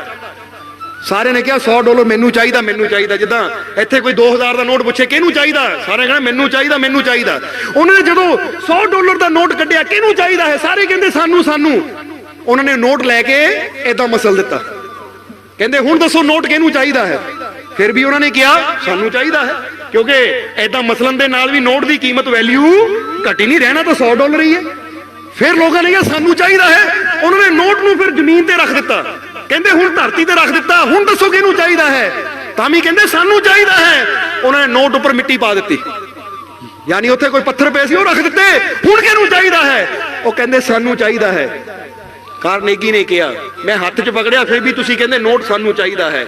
मैं मसलिया तां भी तुसीं कहंदे नोट सानू चाहिए, मैं मिट्टी भी पा दी तां भी तुसीं कहंदे हो सानू चाहिए। क्यों? क्योंकि तुहानू पता मसलन दे नाल मिट्टी पाण दे नाल भी नोट दी वैल्यू नहीं घटदी, ओदी वैल्यू उही रहनी है। 100 डॉलर है तो 100 ही रहना है, उन्हां घटना नहीं है। गेल कार्नेगी ने कहा बड़ी प्यारी गल, कहंदे जरा देखो जे मसलन दे नाल मिट्टी च पाण दे नाल एक नोट की वैल्यू नहीं घट सकती जो कि एक सरकार ने बनाया है, ते बंदिया फिर तेरी वैल्यू किदां घट सकती है? तेनू तो परमात्मा ने बनाया है। फिर कोई तेरी निंदिया करे, कोई तेनू बुरा बोले, कोई तेनू कुछ भी कहे, असीं की करदे हां? असीं परेशान होके बह जांदे, उन्हां मैनू इदां कह दित्ता, उन्हें इदां बोलिया, तो हुण जो मर्जी बोले, कोई नोट नूं मसल के भी सुट देवे तां भी रहना होना उन्ने दा है जिन्नी उत्ते मोहर लगी हुई है। हुण परमात्मा ने भी तेते मोहर लाई है अपनी। तेनू बनाने वाली किहड़ी सरकार है? एक तो वो सरकारां है और एक वो सरकार। हुण कई बार सत्संग दस्सिया एक वो सरकार है जिहड़ी 5 साल बाद बदल जाती है, ਤੇ ਇੱਕ ਉਹ ਸਰਕਾਰ ਹੈ ਜੋ ਆਦ ਸੱਚ ਜੁਗਾਦ ਸੱਚ ਹੈ ਵੀ ਸੱਚ ਤੇ ਨਾਨਕ ਹੋਸੀ ਵੀ ਸੱਚ। ਉਹ ਕਦੀ ਬਦਲੀ ਹੈ ਨਾ ਹੀ ਬਦਲੀ ਹੈ ਤੇ ਨਾ ਹੀ ਕਦੀ ਬਦਲਣੀ ਹੈ। ਔਰ ਜਿਹਨੇ ਉਹ ਸਰਕਾਰ ਨੂੰ ਆਪਣੇ ਇੱਥੇ ਬਿਠਾ ਲਿਆ, ਜਿਹਨੂੰ ਪਤਾ ਕਿ ਮੈਨੂੰ ਪੈਦਾ ਕਰਨ ਵਾਲਾ ਉਹ ਹੈ, ਉਹ ਕਹਿੰਦਾ ਮੇਰੀ ਕੀਮਤ ਘੱਟ ਕਿੱਦਾਂ ਹੋ ਸਕਦੀ ਹੈ। ਬੋਲੋ ਸਮਝਦੇ ਹੋ ਕਿ ਨਹੀਂ? ਇਸ ਲਈ ਇਹ ਚੀਜ਼ ਆਪਣੇ ਅੰਦਰ ਜਿੱਦਾਂ ਦੱਸਿਆ ਬਲੀਵ ਰੱਖਣਾ ਹੈ ਆਪਣੇ ਮਾਲਿਕ ਤੇ, ਔਰ ਅਸੀਂ ਕ੍ਰੀਏਟਰ ਬਣਨਾ ਹੈ, ਕਿਉਂਕਿ ਸਾਡਾ ਮਾਲਿਕ ਵੀ ਤਾਂ ਕ੍ਰੀਏਟਰ ਹੈ, ਦੂਜਿਆਂ ਨੂੰ ਬਣਾ ਰਿਹਾ, ਤੇ ਅਸੀਂ ਵੀ ਕਿਸੇ ਦੀ ਜ਼ਿੰਦਗੀ ਨੂੰ ਬਣਾਉਣ ਦੀ ਕੋਸ਼ਿਸ਼ ਕਰਨੀ ਹੈ, ਕਿਸੇ ਨੂੰ ਢਾਣ ਦੀ ਕੋਸ਼ਿਸ਼ ਨਹੀਂ ਕਰਨੀ। ਔਰ ਫਿਰ ਜਿਸ ਤਰ੍ਹਾਂ ਦੂਜਾ ਦੱਸਿਆ ਕਿ ਡਿਗਨਿਟੀ ਆਪਣੇ ਅੰਦਰ, ਕਹਿੰਦੇ ਗੌਰਵ, ਇਹ ਚੀਜ਼ ਬੰਦੇ ਅੰਦਰ ਹੋਣੀ ਚਾਹੀਦੀ ਹੈ ਕਿ ਮੈਂ ਆਪਣੇ ਮਾਲਿਕ ਦਾ ਬੱਚਾ ਆ, ਮੈਂ ਬੁਰਾ ਨਹੀਂ ਕਰ ਸਕਦਾ। ਜਿਹਦੇ ਅੰਦਰ ਇਹ ਗੌਰਵ ਹੁੰਦਾ ਨਾ, ਆਤਮ ਸਨਮਾਨ ਹੁੰਦਾ ਹੈ ਕਿ ਮੇਰੇ ਅੰਦਰ ਉਹ ਮੇਰੇ ਪ੍ਰਭੂ ਦਾ ਨੂਰ ਹੈ, ਮੇਰੇ ਅੰਦਰ ਮੇਰੇ ਪ੍ਰਭੂ ਦੀ ਤਾਕਤ ਹੈ, ਤਾਂ ਮੈਂ ਕਦੀ ਬੁਰਾ ਨਹੀਂ ਕਰਨਾ। ਜਿੱਦਾਂ ਬੰਦਾ ਕਹਿੰਦਾ ਆਪਣੇ ਬਾਪ ਦੇ ਨਾਮ ਨੂੰ ਮੈਂ ਉੱਚਾ ਕਰਨਾ ਹੈ, ਕਦੀ ਲਾਜ ਨਹੀਂ ਲੱਗਣ ਦੇਣੀ। ਤੁਸੀਂ ਵੀ ਸੋਚੋ ਤੁਸੀਂ ਕਿਹੜੇ ਨੂਰ ਤੋਂ ਪੈਦਾ ਹੋਏ ਹੋ। ਅੱਬਲ ਅੱਲਾ ਨੂਰ ਉਪਾਇਆ ਕੁਦਰਤ ਦੇ ਸਭ ਬੰਦੇ, ਉਹਦੇ ਨੂਰ ਤੋਂ ਪੈਦਾ ਹੋਏ ਆ। ਫਿਰ ਕਰਮ ਵੀ ਸਾਡੇ ਵੈਸੇ ਹੋਣੇ ਚਾਹੀਦੇ। ਇਸ ਲਈ ਉਸ ਸ਼ਾਨ ਨਾਲ ਆਪਣੇ ਜੀਵਨ ਨੂੰ ਜੀਣਾ ਹੈ ਕਿ ਮੈਂ ਦੂਜਿਆਂ ਦਾ ਭਲਾ ਕਰਦਾ ਚਲਾ ਜਾਵਾਂ। ਬੋਲੋ ਸਮਝਦੇ ਹੋ ਕਿ ਨਹੀਂ? ਫਿਰ ਉਸ ਤੋਂ ਬਾਅਦ ਅੱਗੇ ਕੀ ਆ ਗਿਆ? ਈ ਤੋਂ ਕੀ ਛੱਡਣਾ ਹੈ? ਐਕਸਕਿਊਜ਼, ਬਹਾਨੇ ਬਣਾਣੇ ਛੱਡ ਦਿਓ। ਬੋਲੋ ਸਮਝਦੇ ਹੋ ਕਿ ਨਹੀਂ? ਬਹਾਨੇ ਬਣਾਣੇ ਛੱਡ ਦਿਓ। ਬਹਾਨੇ ਬਣਾਣੇ ਜਦੋਂ ਤੱਕ ਅਸੀਂ ਜਾਰੀ ਰੱਖਾਂਗੇ ਉਦੋਂ ਤੱਕ ਜੀਵਨ 'ਚ ਕਾਮਯਾਬ ਕਦੀ ਨਹੀਂ ਹੋ ਸਕਦੇ। ਹਮੇਸ਼ਾ ਦੇਖਿਆ ਬਹਾਨੇਬਾਜ਼ ਇਨਸਾਨ ਆਪ ਵੀ ਉੱਥੇ ਰਹਿੰਦਾ ਤਾਂ ਦੂਜਿਆਂ ਨੂੰ ਵੀ ਉੱਥੇ ਰੱਖਦਾ, ਅੱਗੇ ਵਧਣ ਨਹੀਂ ਦਿੰਦਾ। ਹੁਣ ਕਈ ਵਾਰ ਤੁਸੀਂ ਦੇਖਣਾ ਸਿਮਰਨ ਕਰਨਾ ਹੋਵੇ ਤਾਂ ਬਹਾਨੇ ਕੀ, ਉਹ ਨਹੀਂ ਰਾਤੀ ਠੰਡ ਬਹੁਤ ਸੀ ਤਾਂ ਸਿਮਰਨ ਨਹੀਂ ਹੋਇਆ, ਰਾਤੀ ਅੱਖ ਨਹੀਂ ਖੁੱਲੀ ਤਾਂ ਸਿਮਰਨ ਨਹੀਂ ਹੋਇਆ, ਸਤਸੰਗ ਵੱਲ ਜਾਣਾ ਸੀ ਪਰ ਘਰ 'ਚ ਮੋਟਰਸਾਈਕਲ ਹੈ ਨਹੀਂ ਸੀ ਤਾਂ ਸਤਸੰਗ 'ਚ ਨਹੀਂ ਜਾ ਹੋਇਆ। ਇਦਾਂ ਦੇ ਕਈ ਬਹਾਨੇ ਇਨਸਾਨ ਬਣਾ ਦਿੰਦਾ ਹੈ। ਇੱਥੇ ਤੱਕ ਜੇ ਬੰਦੇ ਨੂੰ ਕਹੋ ਕਿ ਫਿੱਟ ਰਹਿਣ ਵਾਸਤੇ ਜਿਮ ਜਾਣਾ ਜ਼ਰੂਰੀ ਹੈ, ਐਕਸਰਸਾਈਜ਼ ਕਰਨੀ ਜ਼ਰੂਰੀ ਹੈ, ਉੱਥੇ ਹੀ ਬੰਦਾ ਬਹਾਨੇ ਬਣਾ ਦਿੰਦਾ ਕਿ ਅੱਜ ਨਹੀਂ ਹੋਇਆ ਕੱਲ ਕਰਾਂਗੇ। ਬਹਾਨੇ ਦੇਖੋ। ਔਰ ਇਹ ਇਨਸਾਨ ਭੁੱਲ ਜਾਂਦਾ ਕਿ ਬਹਾਨੇਬਾਜ਼ੀ ਕਰਕੇ ਮੈਂ ਆਪ ਹੀ ਆਪਣੇ ਜੀਵਨ 'ਚ ਨੁਕਸਾਨ ਕਰਦਾ, ਆਪਣਾ, ਕਿਸੇ ਦੂਜੇ ਨੂੰ ਫਰਕ ਨਹੀਂ ਪੈਂਦਾ। ਜਦ ਵੀ ਬਹਾਨੇਬਾਜ਼ੀ ਕਰਦਾ ਤਾਂ ਮੈਂ ਆਪਣਾ ਨੁਕਸਾਨ ਕਰਦਾ ਹਾਂ। ਹੁਣ ਇੱਕ ਬੰਦੇ ਨੂੰ ਪਤਾ ਮੈਨੂੰ ਸ਼ਰਾਬ ਪੀਣ ਦੀ ਬੁਰੀ ਆਦਤ ਹੈ, ਨਸ਼ਾ ਕਰਨ ਦੀ ਬੁਰੀ ਆਦਤ ਹੈ, ਉਹ ਕਹਿੰਦਾ ਬਹਾਨੇ ਕੀ ਬਣਾਉਂਦਾ, ਮੇਰੇ ਤੋਂ ਛੁੱਟਦਾ ਨਹੀਂ ਹੈ। ਹੁਣ ਅਸੀਂ ਕਹਿੰਦੇ ਐਸੀ ਕਿਹੜੀ ਚੀਜ਼ ਹੈ ਜਿਹੜੀ ਬੰਦਾ ਚਾਵੇ ਤਾਂ ਨਹੀਂ ਕਰ ਸਕਦਾ। ਜੇ ਬੰਦੇ ਨੂੰ ਕੋਈ ਆਦਤ ਹੈ ਤਾਂ ਆਦਤ ਵੀ ਬਦਲੀ ਜਾ ਸਕਦੀ ਹੈ, ਪਰ ਉਹਦੇ ਵਾਸਤੇ ਕੋਸ਼ਿਸ਼ ਕਰਨੀ ਪੈਂਦੀ ਹੈ। ਪਰ ਦੇਖੋ ਬੰਦਾ ਬਹਾਨੇ ਕੀ ਬਣਾਉਂਦਾ, ਮੈਂ ਤਾਂ ਕੋਸ਼ਿਸ਼ ਕਰਦਾ, ਛੁੱਟਦਾ ਨਹੀਂ। ਇਹ ਤਾਂ ਉਹੀ ਗੱਲ ਹੋ ਗਈ, ਕੋਈ ਪਿੱਲਰ ਨੂੰ ਫੜ ਲਵੇ ਘੁੱਟ ਕੇ, ਆ ਪਿੱਲਰ ਨਹੀਂ ਮੈਨੂੰ ਛੱਡਦਾ, ਆ ਪਿੱਲਰ ਨਹੀਂ ਮੈਨੂੰ ਛੱਡਦਾ। ਉਹਨਾਂ ਕਹਿਣਾ ਭਾਈ ਪਿੱਲਰ ਨੇ ਤੈਨੂੰ ਨਹੀਂ ਫੜਿਆ, ਤੂੰ ਹੀ ਪਿੱਲਰ ਨੂੰ ਫੜਿਆ ਹੈ। ਜੇ ਹੁਣ ਤੂੰ ਹੀ ਫੜ ਕੇ ਰੱਖਣਾ ਚਾਹੁੰਦਾ ਆ ਤਾਂ ਫਿਰ ਬਹਾਨਾ ਬਣਾਈਏ, ਛੱਡਦਾ ਨਹੀਂ ਛੱਡਦਾ ਨਹੀਂ, ਏਦਾਂ ਕਰਦੇ ਛੁੱਟ ਗਿਆ। ਬੋਲੋ ਸਮਝਦੇ ਹੋ ਕਿ ਨਹੀਂ? ਅੱਜ ਬੰਦਾ ਦਾਰੂ ਨਹੀਂ ਛੁੱਟਦੀ ਨਾ। ਪਹਿਲਾਂ ਦੱਸ ਦਾਰੂ ਤੇਰੇ ਕੋਲ ਤੁਰ ਕੇ ਆਂਦੀ ਹੈ, ਤੂੰ ਦਾਰੂ ਕੋ ਤੁਰ ਕੇ ਜਾਂਦਾ ਹੈ? ਜਾਂ ਤਾਂ ਹੋਵੇ ਕਿ ਦਾਰੂ ਆਈ, ਤੂੰ ਲੰਮਾ ਪਿਆ ਸੀ, ਬੋਤਲ ਖੁੱਲੀ ਤੇਰੇ ਮੂੰਹ 'ਚ ਪੈ ਗਈ, ਫੇਰ ਕਹਵੇ ਛੁੱਟਦੀ ਨਹੀਂ, ਮੈਂ ਤਾਂ ਛੱਡਣੀ ਚਾਹੁੰਦਾ, ਆਪ ਹੀ ਆਂਦੀ ਮੇਰੇ ਮੂੰਹ 'ਚ ਪੈ ਜਾਂਦੀ ਹੈ। ਮੈਂ ਤਾਂ ਤਮਾਕੂ ਛੱਡਣਾ ਚਾਹੁੰਦਾ ਆ ਪਰ ਨਹੀਂ, ਪੂੜੀ ਆਂਦੀ ਆਪੇ ਮਲ ਹੋ ਜਾਂਦੀ ਹੈ ਔਰ ਆਪ ਵੀ ਇੱਥੇ ਰੱਖ ਵੀ ਹੋ ਜਾਂਦੀ ਹੈ। ਜਰਾ ਗੱਲ ਕਰ ਸਮਝਣ ਦੀ ਲੋੜ ਹੈ। ਹੁਣ ਬਹਾਨੇਬਾਜ਼ੀ ਕੀ ਹੈ? ਜੇ ਅਸੀਂ ਚਾਹੀਏ ਮੈਂ ਨਹੀਂ ਪੀਣੀ, ਲੈ ਕਿਹੜੀ ਤਾਕਤ ਹੈ ਜਿਹੜੀ ਮੈਨੂੰ ਠੇਕੇ ਵੱਲ ਲੈ ਜਾਵੇ? ਇੱਥੋਂ ਮਜ਼ਬੂਤ ਹੋਣਾ ਪੈਂਦਾ ਹੈ। ਬੋਲੋ ਸਮਝਦੇ ਹੋ ਕਿ ਨਹੀਂ? ਮੈਂ ਆਹ ਕੰਮ ਨਹੀਂ ਕਰਨਾ। ਜੇ ਹੁਣ ਫਰਜ਼ ਕਰੇ ਸੀ, ਕਈ ਵਾਰ ਐਗਜ਼ਾਮਪਲ ਦਿੱਤੀ, ਜੇ ਤੁਸੀਂ ਸੋਚ ਲਓ ਮੈਂ ਮੁੱਠੀ ਬੰਦ ਰੱਖਣੀ ਹੈ ਤਾਂ ਕੋਈ ਦੂਜਾ ਲੱਖ ਕੋਸ਼ਿਸ਼ ਕਰੇਗਾ, ਤੁਸੀਂ ਕਹਣਾ ਮੇਰੀ ਇੱਛਾ, ਮੇਰੀ ਮੁੱਠੀ ਮੈਂ ਬੰਦ ਰੱਖਣੀ ਤਾਂ ਕੋਈ ਖੋਲ ਹੀ ਨਹੀਂ ਸਕਦਾ, ਤਾਂ ਫਿਰ ਦੂਜਾ ਖੋਲਣ ਦੀ ਵੀ ਕੋਸ਼ਿਸ਼ ਕਰੇਗਾ, ਤੁਸੀਂ ਖੋਲਣ ਨਹੀਂ ਦੇਣੀ, ਮੇਰੀ ਮੁੱਠੀ ਮੈਂ ਬੰਦ ਰੱਖਣੀ ਹੈ। ਇਸੇ ਤਰ੍ਹਾਂ ਮੇਰੀ ਆਦਤ ਹੈ, ਮੈਂ ਚੰਗੀ ਆਦਤ ਬਣਾਉਣੀ ਹੈ, ਤਾਂ ਕਿਸੇ ਦੀ ਹਿੰਮਤ ਨਹੀਂ ਜੋ ਮੇਰੀ ਆਦਤ ਨੂੰ ਬਦਲ ਦੇਵੇ। ਜਾਂ ਮੈਨੂੰ ਪਤਾ ਨਸ਼ਾ ਬੁਰਾ ਹੈ, ਮੈਂ ਬੁਰੇ ਨੂੰ ਛੱਡਣਾ ਹੈ, ਆਹ ਚੀਜ਼ ਅੱਛੀ ਹੈ, ਇਹਨੂੰ ਪਕੜਨਾ ਹੈ। ਹੁਣ ਬਹਾਨਾ ਜੋ ਮਰਜ਼ੀ ਬੰਦਾ ਬਣਾਈ ਜਾਵੇ, ਆਹ ਕਰਕੇ ਨਹੀਂ ਹੁੰਦਾ, ਉਹ ਕਰਕੇ ਨਹੀਂ ਹੁੰਦਾ। ਜਿੱਦਾਂ ਅਸੀਂ ਕਈ ਵਾਰ ਦੱਸਿਆ ਹੈ, ਅੱਜ ਵੀ ਇੱਥੇ ਜਾਂਦੇ ਜਾਂਦੇ ਦੱਸ ਦੇਵਾਂਗੇ ਕਿ ਇੱਕ ਬੰਦਾ ਬਹਾਨਾ ਬਣਾਉਂਦਾ, ਪਤਾ ਕੀ, ਉਹ ਪੈਸਾ ਹੈ ਨਹੀਂ ਸੀ, ਮੇਰੀ ਪੜ੍ਹਾਈ ਛੁੱਟ ਗਈ, ਉਹ ਪੈਸਾ ਹੈ ਨਹੀਂ ਸੀ, ਮੇਰੇ ਤੋਂ ਸਤਸੰਗ ਵਿੱਚ ਜਾਣਾ ਛੁੱਟ ਗਿਆ, ਉਹ ਪੈਸਾ ਹੈ ਨਹੀਂ ਸੀ, ਮੇਰੇ ਤੋਂ ਸੇਵਾ ਕਰਨੀ ਛੁੱਟ ਗਈ, ਇੰਨੀ ਗਰੀਬੀ ਸੀ, ਪੈਸਾ ਨਾ ਹੋਣ ਦੀ ਵਜ੍ਹਾ ਨਾਲ ਮੈਂ ਆਹ ਕੰਮ ਕਰਨਾ ਛੱਡ ਦਿੱਤਾ। ਅਸੀਂ ਕਹਿੰਦੇ ਇੱਕ ਵੀ ਬੰਦਾ ਕਦੀ ਤੁਸੀਂ ਦੇਖਿਆ ਜਿਹੜਾ ਕਹਿੰਦਾ ਹੋਵੇ ਉਹ ਪੈਸਾ ਹੈ ਨਹੀਂ ਸੀ, ਪੈਸਾ ਨਾ ਹੋਣ ਦੀ ਵਜ੍ਹਾ ਨਾਲ ਮੇਰੀਆਂ ਬੀੜੀਆਂ ਛੁੱਟ ਗਈਆਂ, ਪੈਸਾ ਨਾ ਹੋਣ ਦੀ ਵਜ੍ਹਾ ਨਾਲ ਮੇਰੇ ਨਸ਼ੇ ਛੁੱਟ ਗਏ, ਪੈਸਾ ਨਾ ਹੋਣ ਦੀ ਵਜ੍ਹਾ ਨਾਲ ਮੇਰੀਆਂ ਬੁਰੀਆਂ ਆਦਤਾਂ ਛੁੱਟ ਗਈਆਂ? ਨਹੀਂ, ਬੁਰੀ ਆਦਤ ਜਾਰੀ ਰਹਿਣੀ ਹੈ। ਛੁੱਟਣਾ ਜਦ ਵੀ ਹੈ ਚੰਗਾ ਹੀ ਛੁੱਟਣਾ। ਦੁੱਧ ਪੀਣਾ ਛੁੱਟ ਜਾਣਾ, ਪੈਸਾ ਹੈ ਨਹੀਂ ਸੀ ਤਾਂ ਦੁੱਧ ਪੀਣਾ ਛੁੱਟ ਦਿੱਤਾ ਮੈਂ। ਵੈਸੇ ਤਾਂ ਡਾਕਟਰ ਕਹਿੰਦਾ ਰੋਜ਼ ਗਲਾਸ ਦੁੱਧ ਦਾ ਪੀਆ ਕਰ, ਫਿਕਰ ਕੀ, ਪੈਸਾ ਹੈ ਨਹੀਂ ਸੀ ਦੁੱਧ ਕਿੱਥੋਂ ਪੀਵਾਂ? ਬੀੜੀ ਪੀਣ ਨੂੰ ਮਿਲ ਜਾਂਦਾ ਸੀ। ਜਰਾ ਗੌਰ ਕਰ, ਬੀੜੀ ਤਾਂ ਛੁੱਟੀ ਨਹੀਂ, ਸਿਗਰਟ ਤਾਂ ਛੁੱਟੀ ਨਹੀਂ, ਚੰਗੀ ਚੀਜ਼ ਕਿਉਂ ਛੁੱਟਦੀ ਹੈ? ਕਿਉਂਕਿ ਚੰਗੀ ਚੀਜ਼ ਬੰਦਾ ਛੱਡਣਾ ਚਾਹੁੰਦਾ ਤਾਂ ਬੁਰੀ ਚੀਜ਼ ਆਪ ਹੀ ਨਹੀਂ ਬੰਦਾ ਛੱਡਣਾ ਚਾਹੁੰਦਾ, ਬਹਾਨੇ ਬਣਾ ਦਿੰਦਾ ਹੈ, ਇਹਦੇ ਕਰਕੇ ਨਹੀਂ ਛੁੱਟਦੀ। ਇਸ ਲਈ ਇਹ ਜਿਹੜਾ ਹੈ ਨਾ, ਇਹ ਚੀਜ਼ ਨੂੰ ਬੰਦ ਕਰਨਾ, ਐਕਸਕਿਊਜ਼ ਦੇਣਾ ਬੰਦ ਕਰੋ। ਔਰ ਕੀ ਬਣਨਾ ਹੈ? ਐਕਸਕਿਊਜ਼ ਨੂੰ ਛੱਡੋ, ਫੇਰ ਹੀ ਅਸੀਂ ਬਣਾਂਗੇ ਐਕਸੀਲੈਂਟ। ਐਕਸਲੈਂਟ, ਉੱਤਮ, ਸਰਵੋਤਮ। ਜਿੱਦਾਂ ਬੰਦਾ ਕਹਿੰਦਾ ਐਕਸੀਲੈਂਟ, ਲੈ ਵੀ ਆਹ ਚੀਜ਼ ਤਾਂ ਬਹੁਤ ਚੰਗੀ ਹੈ, ਅੱਛੀ ਹੈ।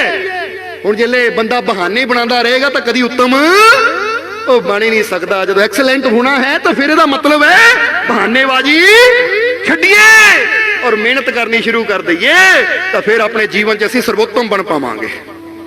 ਔਰ ਹੁਣ ਲਾਸਟ ਚੀਜ਼ ਐਫ ਵੀ ਲੈ ਆਈਏ। ਬੋਲੋ ਸਮਝਦੇ ਹੋ ਕਿ ਨਹੀਂ? ਐਫ 'ਚ ਇੱਕ ਚੀਜ਼ ਛੱਡਣੀ ਹੈ, ਫਰਾਡ। ਜਰਾ ਗੌਰ ਕਰਨਾ, ਦੂਜੇ ਨੂੰ ਧੋਖਾ ਦੇਣਾ ਵੀ ਬੰਦ ਕਰੀਏ। ਕਿਉਂਕਿ ਅੱਜ ਦੂਜੇ ਨੂੰ ਕੀ, ਬੰਦਾ ਆਪਣੇ ਆਪ ਨੂੰ ਧੋਖਾ ਦੇ ਰਿਹਾ ਹੈ। ਕਹਿੰਦਾ ਕੁਛ ਹੈ, ਕਰਦਾ ਕੁਛ ਹੈ। ਮੈਂ ਸਵੇਰੇ 5 ਵਜੇ ਉੱਠਣਾ ਹੈ, ਆਪਣੇ ਆਪ ਨੂੰ ਕਹਿੰਦਾ 5 ਵਜੇ ਉੱਠਣਾ ਹੈ, ਅਲਾਰਮ ਵੀ ਲਾਉਂਦਾ 5 ਵਜੇ ਦਾ, ਅਲਾਰਮ ਵੱਜਦਾ ਵੀ ਹੈ, ਫਿਰ ਸੋ ਜਾਂਦਾ ਬੰਦ ਕਰਕੇ। ਇਹ ਕਿਹਨੂੰ ਧੋਖਾ ਦੇ ਰਹੇ ਹੋ? ਆਪਣੇ ਆਪ ਨੂੰ ਦੇ ਰਹੇ ਆ ਨਾ। ਮੈਂ 5 ਵਜੇ ਉੱਠ ਕੇ ਸਿਮਰਨ ਕਰਨਾ ਹੈ, ਮੈਂ 5 ਵਜੇ ਉੱਠ ਕੇ ਐਕਸਰਸਾਈਜ਼ ਕਰਨੀ ਹੈ, ਪਰ ਫਿਰ ਅਲਾਰਮ ਬੰਦ ਕਰ ਦਿੱਤਾ। ਓਹੋ, ਅੱਜ ਸਿਮਰਨ ਨਹੀਂ ਹੋਇਆ, ਅੱਜ ਐਕਸਰਸਾਈਜ਼ ਨਹੀਂ ਹੋਈ। ਫਰਕ ਕਿਹਨੂੰ ਪਿਆ? ਫਰਕ ਤੈਨੂੰ ਪਿਆ। ਧੋਖਾ ਕਿਹਨੂੰ ਦਿੱਤਾ? ਕਿਸੇ ਹੋਰ ਨੂੰ ਨਹੀਂ, ਆਪਣੇ ਆਪ ਨੂੰ ਧੋਖਾ ਦਿੱਤਾ। ਇਸ ਲਈ ਫਰਾਡ ਇਹ ਵੀ ਕਰਨਾ ਬੰਦ ਕਰੀਏ। ਆਪਣੇ ਅੰਦਰ ਇਹ ਵੀ ਧੋਖੇ ਦੀ ਆਦਤ ਵੀ ਕੱਢੀਏ, ਨਾ ਆਪਣੇ ਆਪ ਨੂੰ ਧੋਖਾ ਦਈਏ, ਨਾ ਕਿਸੇ ਦੂਸਰੇ ਨੂੰ ਧੋਖਾ ਦਈਏ। ਔਰ ਫਿਰ ਉਹਦੀ ਜਗ੍ਹਾ ਕੀ ਕਰਨਾ ਹੈ? ਫੇਥ। ਇੱਕ ਹੁੰਦਾ ਬਲੀਵ, ਵਿਸ਼ਵਾਸ, ਇੱਕ ਹੁੰਦਾ ਫੇਥ। ਫੇਥ ਦਾ ਮਤਲਬ ਹੁੰਦਾ ਹੈ ਸ਼ਰਧਾ। ਫੇਥ ਦਾ ਮਤਲਬ ਹੁੰਦਾ ਹੈ ਆਸਥਾ, ਸ਼ਰਧਾ। ਔਰ ਸ਼ਰਧਾ ਸਾਨੂੰ ਪਰਮਾਤਮਾ ਨਾਲ ਜੋੜਦੀ ਹੈ, ਕਿਉਂਕਿ ਬਲੀਵ ਅਸੀਂ ਕਿਸੇ ਤੇ ਵੀ ਕਰ ਸਕਦੇ ਹਾਂ। ਇੱਕ ਮਾਂ ਕਹਿੰਦੀ ਮੈਨੂੰ ਆਪਣੇ ਬੱਚੇ ਤੇ ਵਿਸ਼ਵਾਸ ਹੈ, ਪਰ ਇੱਕ ਸ਼ਰਧਾ ਇਹ ਕਿਸੇ ਤੇ ਨਹੀਂ ਹੋ ਸਕਦੀ, ਇਹ ਸਿਰਫ ਗੁਰੂ ਤੇ ਜਾਂ ਪਰਮਾਤਮਾ ਤੇ ਹੋ ਸਕਦੀ ਹੈ। ਕਿਉਂਕਿ ਸ਼ਰਧਾ ਜਿੱਥੇ ਸਿਰ ਝੁਕ ਜਾਂਦਾ ਹੈ, ਜਿੱਥੇ ਪੂਜਣ ਨੂੰ ਦਿਲ ਕਰੇ, ਪੂਜਾ ਕਰਨ ਨੂੰ ਦਿਲ ਕਰੇ, ਜਿੱਥੇ ਬੰਦਾ ਕਹਿੰਦਾ ਮੇਰੀ ਆਸਥਾ ਹੈ, ਕਿਉਂਕਿ ਮੇਰਾ ਤਨ ਮਨ ਮੇਰੀ ਆਤਮਾ ਜੁੜ ਗਈ ਇਹਦੇ ਨਾਲ। ਇਸ ਲਈ ਧੋਖਾ ਛੱਡੀਏ ਔਰ ਆਪਣੇ ਅੰਦਰ ਫੇਥ ਲਿਆਈਏ, ਆਸਥਾ ਪੈਦਾ ਕਰੀਏ ਆਪਣੇ ਮਾਲਿਕ ਦੇ ਪ੍ਰਤੀ। ਸੋ ਜਾਣ ਨੂੰ ਤਾਂ ਜੈਡ ਤੱਕ ਜਾ ਸਕਦੇ ਆ, ਪਰ ਫਿਰ ਟਾਈਮ ਵੀ 9 ਵਜ ਜਾਣੇ ਆ। ਕਿਸ ਦਿਨ ਏਦਾਂ ਦਾ ਟਾਈਮ ਰੱਖਾਂਗੇ ਕਿ ਰਾਤ ਨੂੰ ਵੀ ਸਤਸੰਗ ਹੋਵੇ ਤਾਂ ਸਵੇਰ ਨੂੰ ਵੀ ਫਿਰ ਮਜ਼ਾ ਆਣਾ ਹੈ। ਸੋ ਹੁਣ ਅੱਜ ਇਹ ਜਿਹੜੇ ਕੁਝ ਪਾਠ ਤੁਹਾਨੂੰ ਦਿੱਤੇ ਹੈ, ਅਗਰ ਇਹਨਾਂ ਨੂੰ ਤੁਸੀਂ ਸਿੱਖ ਲਓਗੇ ਤਾਂ ਤੁਹਾਡੀ ਜ਼ਿੰਦਗੀ ਸਫਲ ਹੋ ਸਕਦੀ ਹੈ। ਸੋ ਇੱਕ ਵਾਰ ਦੁਹਰਾਈਏ, ਫਿਰ ਸਤਸੰਗ ਨੂੰ ਸਮਾਪਤ ਕਰੀਏ। ਇਹ ਤੋਂ ਕੀ ਛੱਡਣਾ ਹੈ? ਐਂਗਰ। ਬੋਲੋ ਸਮਝਦੇ ਹੋ ਕਿ ਨਹੀਂ? ਹੈ ਔਰ ਐਟੀਟਿਊਡ ਨੂੰ ਆਪਣੇ ਅੰਦਰ ਲਿਆਣਾ ਹੈ। ਐਟੀਟਿਊਡ ਉਹਦਾ ਨਜ਼ਰੀਆ, ਨਜ਼ਰੀਆ ਅੱਛਾ ਨਜ਼ਰੀਆ ਰੱਖਣਾ ਹੈ। ਅੱਛਾ ਨਜ਼ਰੀਆ ਰੱਖਾਂਗੇ, ਦੇਖਣ ਦੀ ਅੱਛੀ ਭਾਵਨਾ ਰੱਖਾਂਗੇ ਤਾਂ ਜੀਵਨ 'ਚ ਅਸੀਂ ਕਾਮਯਾਬ ਹੋਵਾਂਗੇ। ਔਰ ਫਿਰ ਦੂਜਾ ਹੈ ਬੀ ਤੋਂ ਕੀ ਛੱਡਣਾ ਹੈ? ਬਲੇਮ। ਔਰ ਕੀ ਲਿਆਣਾ ਹੈ? ਬਲੀਵ, ਯਾਨੀ ਦੋਸ਼ ਦੇਣਾ ਕਿ ਮੈਨੂੰ ਵਿਸ਼ਵਾਸ ਹੈ, ਕਿਉਂਕਿ ਰਿਸ਼ਤਿਆਂ 'ਚ ਵਿਸ਼ਵਾਸ ਹੋਏਗਾ ਤਾਂ ਫੇਰ ਹੀ ਪਿਆਰ ਹੋਏਗਾ। ਫਿਰ ਸੀ ਤੋਂ ਅਸੀਂ ਕੀ ਕਰਨਾ ਹੈ? ਕ੍ਰਿਟਿਸਾਈਜ਼ ਕਰਨਾ, ਆਲੋਚਨਾ ਕਰਨੀ, ਕਿਸੇ ਨਿੰਦਿਆ ਕਰਨੀ ਬੰਦ ਕਰਨੀ ਔਰ ਕ੍ਰੀਏਟਰ ਬਣਨਾ ਹੈ। ਯਾਨੀ ਕਿਸੇ ਨੂੰ ਸਲਾਹ ਦੇ ਕੇ ਉਹਦੇ ਜੀਵਨ ਨੂੰ ਬਣਾਉਣ ਦੀ ਕੋਸ਼ਿਸ਼ ਕਰਨੀ ਹੈ, ਉਹਦੇ ਜੀਵਨ ਨੂੰ ਸਹੀ ਦਿਸ਼ਾ ਦੇਣ ਦੀ ਕੋਸ਼ਿਸ਼ ਕਰਨੀ। ਜਿੱਦਾਂ ਬੰਦਾ ਕਹਿੰਦੇ ਨੇ ਘਟੀਆ ਮਕਾਨ ਹੁੰਦਾ ਹੈ, ਇੱਕ ਕ੍ਰੀਏਟਰ ਕੀ ਕਰਦਾ? ਉਹ ਘਟੀਆ ਮਕਾਨ ਨੂੰ ਹਟਾਉਂਦਾ ਤੇ ਉਹਦੀ ਜਗ੍ਹਾ ਵਧੀਆ ਮਕਾਨ ਬਣਾਉਂਦਾ ਹੈ। ਤੇ ਅਸੀਂ ਉਹਨੂੰ ਕਹਿ ਦਿੰਦੇ ਨਕਸ਼ੇ ਵਾਲਾ, ਜਿਹੜਾ ਵਧੀਆ ਨਕਸ਼ਾ ਬਣਾ ਕੇ ਮਕਾਨ ਸੋਹਣਾ ਬਣਾ ਦਿੰਦਾ। ਤੁਸੀਂ ਕ੍ਰੀਏਟਰ ਬਣੋ, ਕਿਸੇ ਦੀ ਜ਼ਿੰਦਗੀ ਉਹਨਾਂ ਜੀਵਨ ਦਾ ਸੁਧਾਰ ਕਰੀਏ ਤਾਂ ਤੁਸੀਂ ਬਣ ਗਏ ਕ੍ਰੀਏਟਰ। ਔਰ ਫਿਰ A B C ਅੱਗੇ ਕੀ ਆ ਗਿਆ? ਡੀ ਤੋਂ ਅਸੀਂ ਕੀ ਸਿੱਖਣਾ ਹੈ? ਜਵਾਬ ਦਿਓ ਹੁਣ, ਭੁੱਲ ਗਏ? ਤੇਰਾ ਕਹੋ ਡਰੇਡ, ਡਰ ਨੂੰ ਛੱਡਣਾ ਹੈ। ਔਰ ਅੰਦਰ ਕੀ ਲਿਆਣੀ ਹੈ? ਡਿਗਨਿਟੀ, ਗੌਰਵ। ਅਸੀਂ ਗੌਰਵ ਦੇ ਨਾਲ ਜੀਣਾ ਹੈ ਕਿ ਹਾਂ ਬਈ ਮੈਂ ਆਪਣੇ ਮਾਲਿਕ ਦਾ ਬੱਚਾ ਹਾਂ, ਕੋਈ ਮੇਰੀ ਜਿੰਨੀ ਕੀਮਤ ਨਹੀਂ ਘਟ ਸਕਦੀ। ਕਿਉਂਕਿ ਕਈ ਵਾਰ ਕੋਈ ਸਾਨੂੰ ਬੁਰਾ ਬੋਲ ਦਿੰਦਾ, ਅਸੀਂ ਨਿਰਾਸ਼ ਹੋ ਕੇ ਬਹਿ ਜਾਂਦੇ ਹਾਂ। ਏਦਾਂ ਹੁੰਦਾ ਕਿ ਨਹੀਂ?